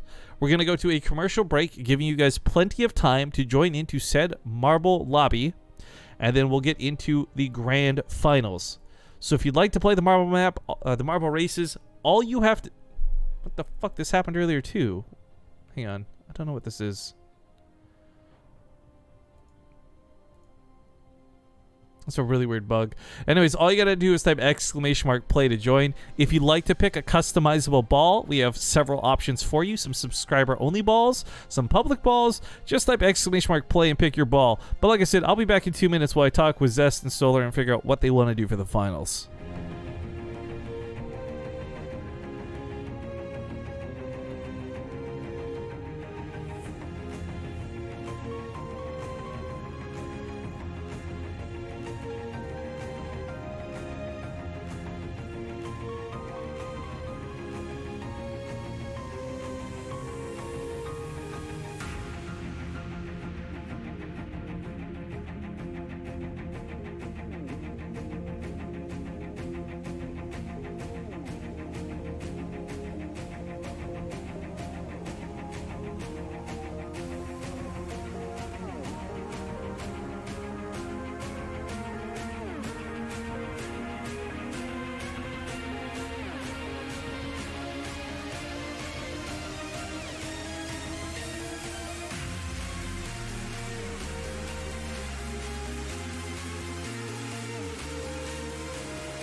Okay, we're back. Last calls to join in on the marble race, guys. 30-second countdown starts now. You can still get in by typing !play in the chat. I've talked to both Solar and Zest. They both would like to have a best-of-3 finals instead of a best-of-5, so we're going to accommodate that. We'll get this best-of-3 started in just a sec. WCS will also be starting up shortly, so hopefully you guys will stick around for this best-of-3 finals, and then we will host the WCS channel so you can continue to enjoy StarCraft 2 here on BaseTradeTV, where the chat's a little bit less ridiculous and a little bit better moderated. Regardless, though, thank you guys all for joining us so far today, but it's not over yet. We got one more match, one last best-of-3 PvZ, Solar and Zest. The map is currently lost and found. I'm going to see if the players are ready. Then as soon as we're done with the marble race, we'll get this show started. So give me just a sec here. We'll do some lazy observing here on whoever's in first place right now. Oh, this is the long map. I can actually just go ahead and do this for a moment. All right, give me a sec here.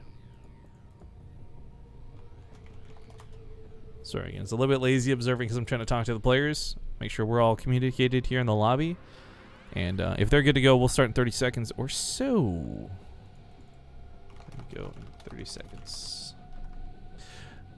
But yeah, so that reminder that this has been swapped now to a best-of-3 grand finals. I know that the marble race is not everybody's cup of tea, but goddamn if I don't love this shit. I love seeing so many people take part in it. I love seeing everybody's name, whether you're living or dying. Man, Husheng's always in like the start of these races, but he never wins them. He's always right there at the front of the pack, too. But Coco Ball, Zetus, and E-Destiny 1 seem to be taking the first 3 spots at the moment. For Zimbabwe's 2 non-sub balls. Come on, Coco Ball. You got to show them what's what. Actually, that's not a sub ball either. That's like a... That's the Plague pink camo public ball. Now, there's a ball I like to see. Rokubek. He's got that Denmark, because Denmark is the best. He blitzes through. He tries to beat the track record. The ghost ball is the track record we have, by the way. Trey's set first place a little while ago. No one's beaten him since. And it doesn't look like anybody will this time either. But Blood Demon shoots off, and he's going to go for it. He's got the USA ball. USA, USA, USA. He blitzes over the pillars, only to run into one. Comes to a full stop, losing all that momentum. And E-Destiny 1 takes first place. Spybot not too far behind. James D coming up with that Denmark ball. But it looks like E-Destiny 1 is going to be first place in the race. Congratulations to you, sir. But looks like the players are ready. I'm going to hit the start button. We'll skip past the map intro so you guys can try and watch your marbles finish up on the race, but we're going to be getting into game number 1 of the grand finals here in just a second.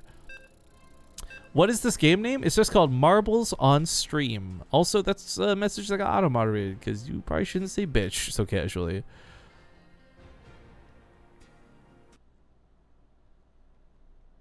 It's free, though, and it's cool, and it's fun, and it's very interactive, and Jibby, holy fuck, you're so far behind.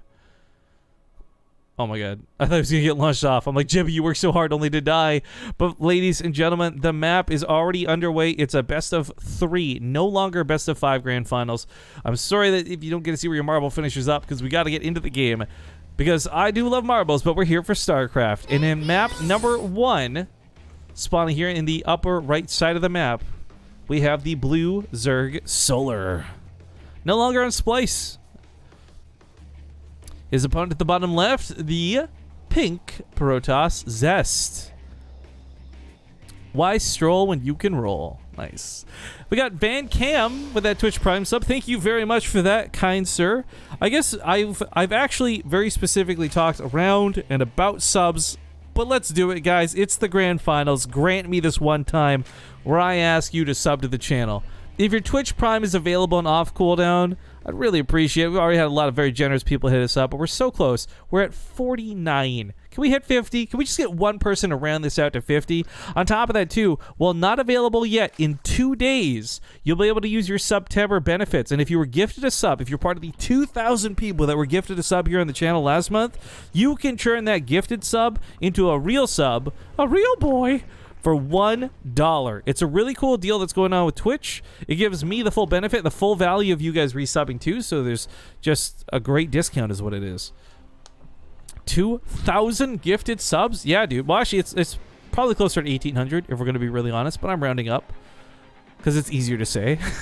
But yeah, we've had about 2,000 gifted subs through the month of August. It's been pretty freaking nuts, and I really appreciate it, guys. Can we get Baneling marbles? Unfortunately, likely not. That's Blizzard IP, and I don't imagine they're going to sign their IP over to a marbles simulator game. What is this tournament? This is the WCS Montreal Waiting Room tournament. We are casting some Korean StarCraft 2. You're tuning in just in time for the grand finals. This is live. This is not from replays or any quite shenanigans. And like I said, we'll be hosting WCS afterwards. So if you guys are enjoying StarCraft 2 here on the channel, hopefully you'll continue to enjoy it as we watch WCS together. But, oh, look at you guys. You're so nice. Najix Lamau, thank you for the tier 1 subscription. And then Akuma gifts out 5 subs. Simon K777, Uday SE2, Stone Dog, Crimin, and Smoothster all just got lucky enough to get some gifted subs. You guys can also take full advantage of the benefits we've been describing all day through Discord. Get it, those replays. I will be posting replays from today's tournament in Discord after all is said and done. But anyways, this is the grand finals. We got to get through it. It's a best of 3 instead of a best of 5 for the sake of time. And Mech Xavier says you should do this again tomorrow morning and continue to confuse people. Yeah, I know. I am shocked people have been so confused by what this tournament is. But it's a pop-up tournament. I enjoy doing these from time to time, frankly. Also, Kuma continues to gift a sub to Serial. Thank you very much.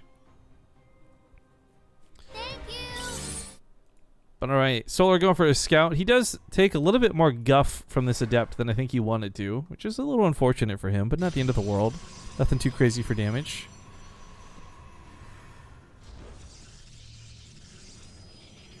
I'm not really sure who wins this, just thinking on it. Like, I feel like the other series were kind of... You could tell who would win it, who would be the favorite, but I want to lean towards Solar over Zest. In a weird, strange way. I think Zest is the better player. No disrespect to Solar. But I think Solar is going to be the one to win this best of 3. Shark bait. Ooh ha ha. Dude, it has been a long time no see. I still have that wood burning you gave me sitting in my room somewhere. It's in a box because I still haven't unpacked from moving. But, yo, what's up? Hope you're doing well. Alright, the Oracle gets in here, but it's pushed it off by the queens. Only gets about 3 kills. Not too bad. Good defense out of Solar. Zest, for all the great things you could say about him, he doesn't have a lot of variety to his play. I think one thing that he does pretty well is, like, he executes what he does properly, correctly, and he's not usually too callous about it. But, I mean, the Robo Facility, the Twilight Council, the likely Dark Shrine for the Archons, like, we've seen Zest do this move about 1,000,000 times before. So Solar should be prepared for this, and if he's caught off guard, I will be honestly very surprised. So the Roach Warren's on the way. He knows Zerglings and Queens won't stop this alone. He will need those Roaches, and he'll probably have them out with plenty of time to spare, but ooh, there's some variety to this, guys. We got the Templar Archive, so he's going to have Archons, but he's doing Archons through a method that is cheaper on minerals and more expensive on gas because he's investing in charge lots instead. Zealots, of course, going to be eating up all his minerals, so he doesn't want to use Dark Templar to make these big balls of death, and this is going to be a really interesting attack. I said he doesn't have a lot of variety to his play, and I meant on that, and I don't think this is anything too crazy or outside the realm of what Zest is willing to do, but this is not something Solar may expect based on the scouting he's already had. And this third base, I'm not sure how much of an actual third base this is.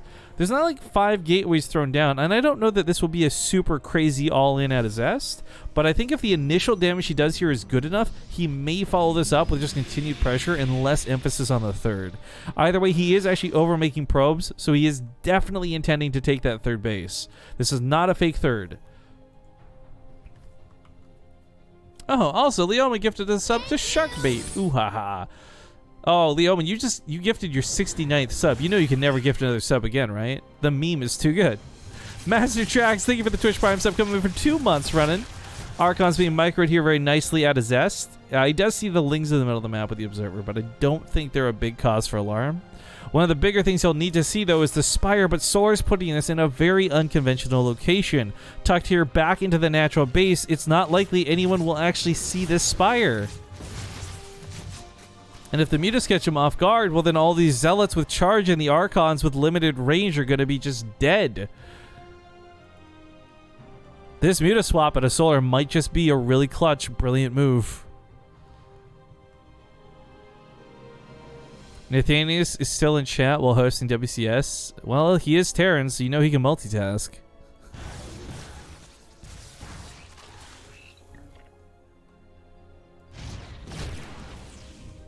Yeah, as I said, those Lings were not going to be too much of cause for alarm. He's still focusing a lot on the Archons here.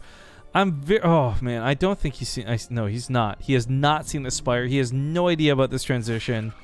He's building Immortals right now. Guys, I told you I thought Solar was going to take this series, and I'm glad I made that call because that might just be made right. I mean, okay, let's be real for a second, right? 9 to 10 Mutalisks can be used pretty easily just to kill probes. This might not actually be a game-ending move out of Solar, but this move alone will get him an economic lead, which could lead to a game-ending move. A lot of the times we see Zerg just end up snowballing with their supply and bullying somebody into submission, but just having double the army supply, having twice as many units to throw at the enemy. But again, still no indication that it's Mutas until just now when they pop over past this. Oh no, the Oracle's not even going to see it. Are you serious? Okay, well now he does. Now he knows what's going on. But 4 Stalkers warping in. A shield battery is a nice start for the defense, but the anti-air is seriously lacking. He's going to dive on top of the shield battery. That'll be a quick pick-off. Nice cancel there out of Zest.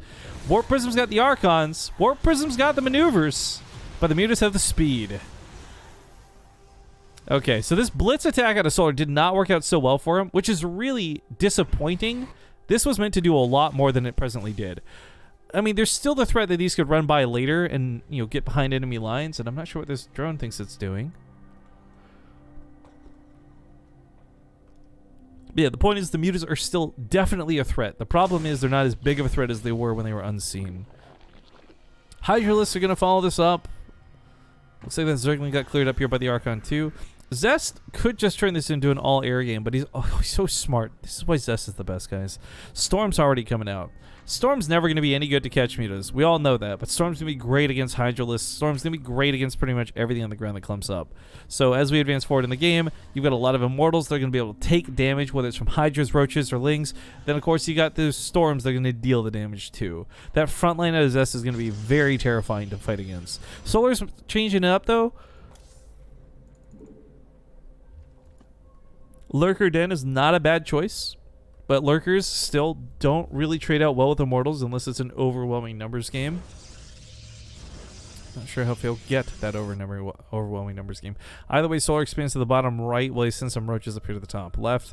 He does have some pretty good map control. That's a lot of creep tumors that managed to get out on the map early on, so they're spreading out very nicely. 3 lanes of creep down the middle of the map. Muta is still looking to be a pain in the butt and just keep Zest at home and on his feet. This might depower a couple of gateways. I don't think 4 gateways being depowered at the end of the world, though. Solar, on the other hand, though, does have something that could be the end of the world. Those Hydras coming up on the front lines, they do have +1 upgrades. There's no armor for Zest, so everything here's going to be taking a lot of damage, but he's got to watch out for those storms. He's going to dive in with the Mutas to try and pick off a Templar or two, but it's so dangerous to fly through the Phoenix like this, so he shreds out and loses a lot of his Mutas. Not great here for Solar in terms of what he has available to him, but it does clear up some supply for some potentially better units. Let's see the attack on the top side also being denied. I'm so bummed out, though, by the way. That stasis trap. Did someone clip it? Can someone link me a clip of when Stats threw that stasis trap on Cure? Like, that was so sick. It's a bummer it didn't win him the game, but it was such a cool move. And I want to see Zest pull off something similar here versus Solar. I think if he can get a stasis trap on the lurkers and prevent them from burrowing, this will be a very easy game for Zest to just move in with the Immortals and win the game. Just kind of watching the Mutas flying around. But yep, there's that lurker count. Oh my god. Did he turn every Hydra into lurkers? No, but he turned 13 of them into lurkers. That's a lot of freaking damage. Even if you got the Immortals, that's 33 damage a shot being sent back your way. It's all splash damage too. The Zealots charge in only to get killed. Trying to observe some shots, but oh, Solar's actually focus firing, which is so cool. I don't know if I've seen a lot of people do focus fire with lurkers. Normally they just let them free fire and say, you know what, the splash damage will take care of it. But by targeting the Immortals, he doesn't miss any shots. He could have just willy-nilly hit some of the Zealots and it wouldn't have done much, but oh my god, this is so cool. He's going to back away from this. The lurkers are going to be taken care of. The Immortals are not very plentiful, but there's enough left over to push this back, and Solar still with 3 times the army supply despite losing this fight.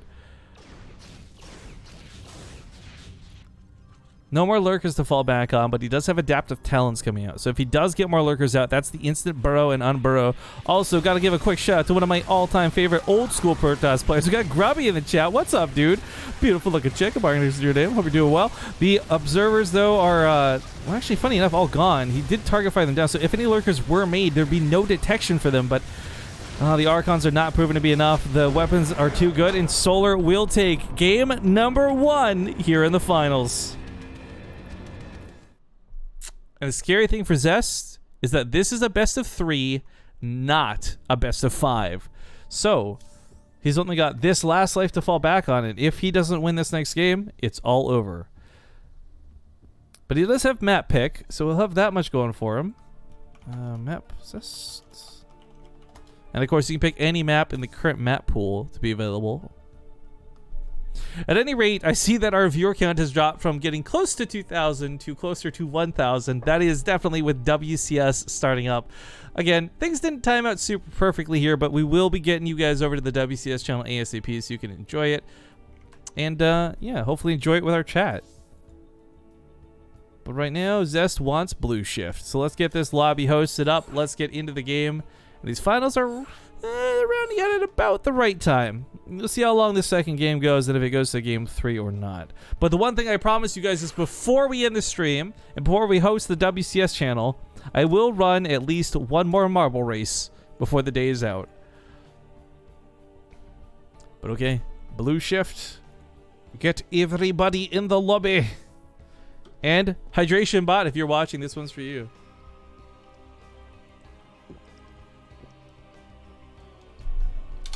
All right, they're ready. Let's get into it. I'll see you guys on Blue Shift.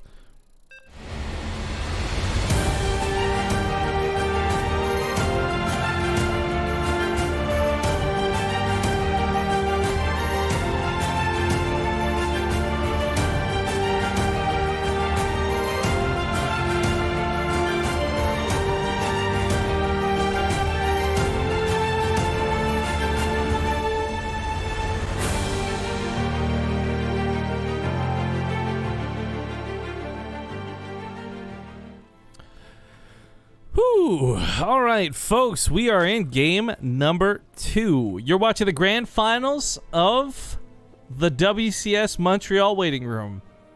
Again, if you're watching this live on Twitch, I hope you had a great time. Maybe consider slapping a follow on the channel. It's free and doesn't cost you a thing. Alternatively, too, if you're watching this later on YouTube, thank you for sticking it out all the way here towards the end of the tournament. I hope you guys enjoyed the video. Comment down below if you did. But let's get into the game. Spawning in the bottom left, we've got the blue Zerg Solar. In the top right, we of course have the pink Protoss Zest. And while Akuma has a great suggestion of just running marble games in the background, it's a little difficult because it does take up some extra process, and StarCraft starts to lag when the armies get big. I don't want to leave that running and ruin the show for you guys. I'd rather have as smooth, as close to 60 FPS as long as we can. So marbles come after, not during. Although I could possibly, hypothetically, set marbles up on my laptop, HDMI the cable in, and use that input to run marbles. But that's too much work! That's what we've got too far. We've got too deep at that point. Marbles are an asset that will not ruin my life, or rule my life, even. Bleh. Anyways, that's just kind of patrolling around the base. There's nothing really to push him off. I do like that Solar's keeping a drone to poke him here and there, but he's not super chasing him, or he wasn't before. Because, I mean, this is just lost mining time. It's totally unnecessary. But Solar does have a third hatchery coming down very quickly. Zest saw the natural, I believe, but he didn't see the third. But he's gotta know, just like, hey, you only took one gas. You don't really have a lot going on for you here. Like, he'll probably even send the probe up there to scout it before he leaves on his way out. I think marbles gets you more donations and subs than you streaming StarCraft 2. You know what? That is probably true, Akuma. But I think at the end of the day, I do love marbles, but I still love StarCraft 2 more. Getting these players together is a lot of fun. But funny enough, Alpine Crooks wants to bring up the 1080p issue with WCS. We already had a pretty big talk about this on stream earlier. I'm going to give you a quick recap, though, for those who are going to complain about WCS. Because don't get me wrong, I'm the first person to bitch about everything Blizzard does, right? Big company, big money, why can't you do better, etc. But in this one instance, again, I think the 1080p thing is totally forgivable. There is a majority of people who they not even like prefer, but can only watch events on 720. Even if you offer 1080, a lot of people pick 720. And on top of this, the amount of money it costs to upgrade to 1080 for a company like DreamHack or something is just way too outside the realm of their budget, I would assume at least. You'll notice when they do a lot of the big stuff from Blizzard Studios, it's brand new and it's nice and it's got all that good 1080 goodness. But unfortunately, when you can't haul around millions of dollars of equipment and fly it across the country with you, you're stuck using what's available. And what DreamHack is available is 720. So really, it sucks, but at the same time, if there is somebody to blame for it, it's rarely ever actually WCS on that point. It's usually the DreamHack crew and their equipment. I'm speaking from experience here because when we did DreamHack Atlanta last year, do you guys remember when we went live with the finals and it went to 360p and had no 720p option? I got really frustrated with this, but it was the context here, right? TLDR is for a streamer to upgrade their PC to be able to be capable of 1080p, it costs almost nothing. It's like $1,000 in the grand scope of things, but to have a full equipment rigging and all these other things that they have set up for these big production companies, it's thousands and thousands of dollars. Like, I would maybe even go to say millions, but I don't know that because I don't know what it costs. I don't know all the production stuff. I just know that, for example, I got to see one single camera that they use costs like $30,000. And I was like, damn. Because I remember asking, like, hey, what camera are you guys using for this? Because it looks really great. And they're like, give me a name. And I go look it up on Google. I'm like, cool, I could never afford this camera in my life. Anyways, point is, 1080p, I get it. It sucks, and I prefer 1080p when I can get it. But I think when it comes to WCS at other events that are not BlizzCon, that are not Burbank Studios, I think it's forgivable. But, hey, you guys are free to your own opinions, of course. I'm just trying to share some context because a lot of people just think it's as easy as snapping your fingers. Like, if a streamer can offer 1080p, why can't a company? And it's just not the same thing. It's not the same realm of things. But anyways, getting back to the game, Zest has done a couple of things here very, very interesting. We got Resonating Glaives and possibly an all-in. But I say possibly because this comes without a Warp Prism initially. It's going to eventually have one as the Robo finishes up as we speak. But the problem is if Zest loses this first attack, and if he loses it badly, what we see almost all the time is an immediate counterattack out of the Zerg, and the Protoss player cannot defend because they have no army on account of losing it to the other side of the field. So it's very important that while Zest is attacking with the Adepts, it's not necessarily all about getting damage done with the Adepts as much as it is about keeping them alive. And not even all of them. You can obviously lose a couple of units here, but you don't want to lose everything. So I like the back out here for Zest. Sentries will hold on to the third base. I do want to point out that Zest might actually be faking out third this time around.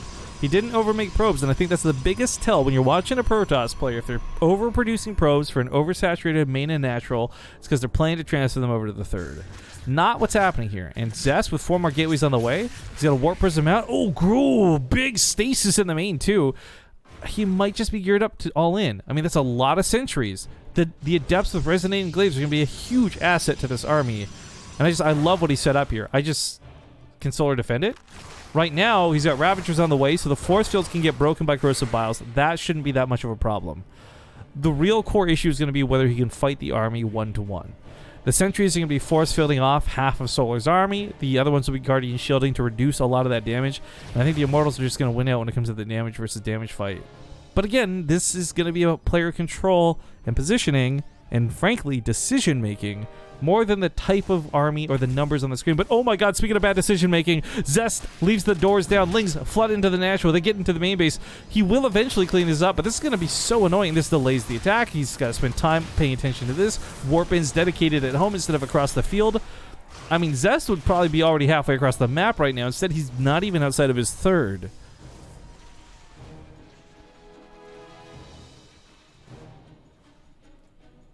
Also, Trident brings up a lot of very good points that I can't go further into detail with on account of me trying to keep that conversation about 1080p short. If you guys want to read that up and look into it more yourselves, you'll totally understand where these justifications, I guess, are coming from.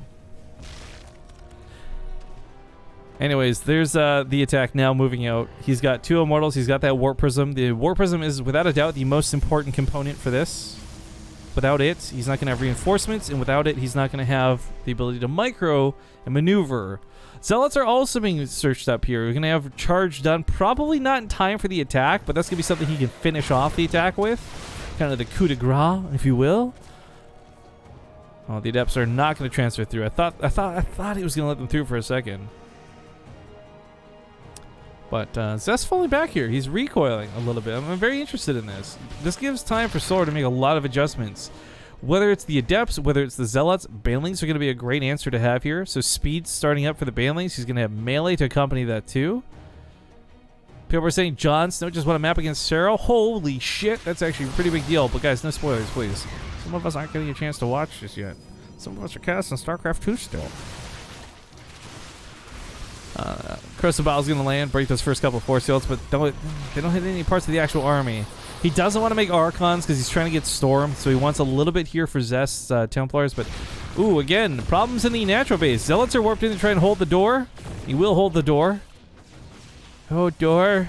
Oh, sad face. But yeah, this is good defense out of Zest. Twice now, despite the natural base being a little open. But still, no attack out of Zest. No aggression out of Zest. Not getting past the middle of the map, so he's not affecting Solar's bottom line. He's not hitting the minerals. He's not disrupting tech. I mean, the income's been pretty back and forth too, as they've been battling out for control of who's just got more workers. And I think the 4th base solidifies it for Solar, but Zest may be thinking of a 4th here to the north. He's got a lot of money. I am just so shocked because for me, this game, everything built up to look like Zest was going to do this big all-in. And then the Ling run by out of Solar just changed everything. He was the Fire Nation with that attack, and everything changed, and Zest now has been forced to play this weird macro game. Now, what is going to be great about having those storms is these Banelings won't be as scary. I think what's terrifying is you've got this Adept army, you got the Zealot army, you got to put down those Panic Force Fields, and they don't always hit properly. And a couple of Banelings slip through, and suddenly you've lost a lot. And Solar has quite a few Banelings here. But Banelings, even with the health upgrade, they don't go through storms so well. So, again, if Zest lands these storms, he'll be A-okay to wash off the Banelings. But God, oh my God, he's got another 25. He's already got 27. We're going to be hitting 50-plus Banelings here for Solar. I mean, we're hitting rogue levels of banlings. Not many players go this deep into the banlings, but this is pretty dedicated. Zest gets some good force fields. He wants to lock in the lanes, throw down a force field, but oh, he doesn't see the bottom side. Does a little too late. A couple of banlings slip by. He's got a few more force fields where that came from, but this is the majority of his army, and it's about to get choked out and die. There are no storms landing. The army is falling apart. He's got Warpins desperately coming down to the north side, but Solar is overwhelming. He's going full Zerg. He's swarmed in as best you can and literally using the swarm to just bully out his opponent. The fourth base is going to die. Some storms land. I mean, Zest's army is still very small, though. 35 army supply is not much to speak of. He's got those zealots. Nope, never mind. He's got nothing. Warpin's desperately coming in, but that's it. GG's get called. Solar will take the series 2-0 and be your waiting room champion. Such a dumb way to phrase it. But all right, folks. Here's what we're going to do. Things are wrapped up, and I want to get you guys over to the WCS stream ASAP so you can enjoy the show over there. So let me one last time run you through how this is going to go. First off, let's get a race up. Let's race some marbles. This will be going on in the background, right? But while you guys queue up for the marble race, let me walk you through once more how this works for subscribers. Whether you've been gifted a sub, or you've subbed yourself, or you're using Twitch Prime, the point is if you have the subscriber status on Twitch, you will have the subscriber status on our Discord. If you got exclamation mark Discord, well, maybe wait a second because everybody's typing exclamation mark play. But if you type exclamation mark Discord in the chat, you'll be given our Discord link. Join it. It's free. It doesn't require you to be a subscriber. You'll be put in the general chat. You go down here to this little icon. You sync your Twitch account up with your Discord account so people know, or so Discord knows that you're a subscriber. It'll take like 20 minutes. It varies. Once you're synced up, though, you'll get access to the sub-only chat. Now, I can see someone has just written something in the sub-only chat, so I assume it's something I don't want to share with you. Point is, once you're in the sub-only chat, up here in the top right, you've got a little pinned message bar. You click this, it'll show you all the pinned messages, like replays, etc., from the past. So that's where I'll be posting replays in a few moments. Of course, if you are somebody who was interested in Patreon instead, that's another option. You can check out the replay packs up on Patreon. For now, though, guys, commercials, and when we get back, we'll do the marble race, then we'll host WCS. Thank you all for watching. Be back soon.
All right, you sickos.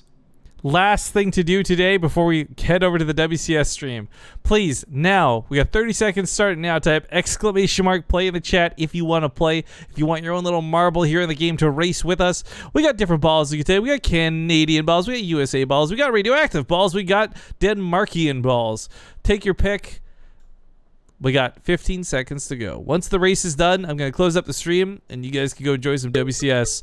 We will be hosting it, so you'll still be here in the Base Trade TV chat, because I'm going to be honest, guys, I think the WCS chat is an embarrassment. It's not moderated. There's some pretty shitty stuff that gets said there pretty frequently. So if you want to have a nice chat, I hope you'll stick around on the channel and enjoy WCS here. This will not be a raid. It will not take you to the WCS channel. It'll just be a host, so you can watch it here on BaseTradeTV. Ooh, like family.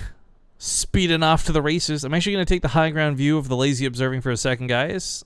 Bird's eye view for a moment, because I got to tab out here and talk to the players about payment really quick. I get these guys sorted here ASAP.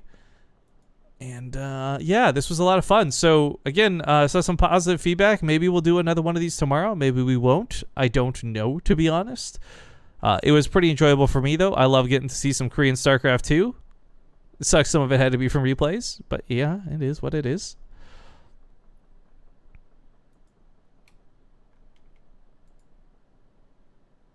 I'd rather go to that channel to up the viewer count so I can help make SC2 scene visible. Well, bridge burners, what ends up happening is when we host people, the viewer count will go up.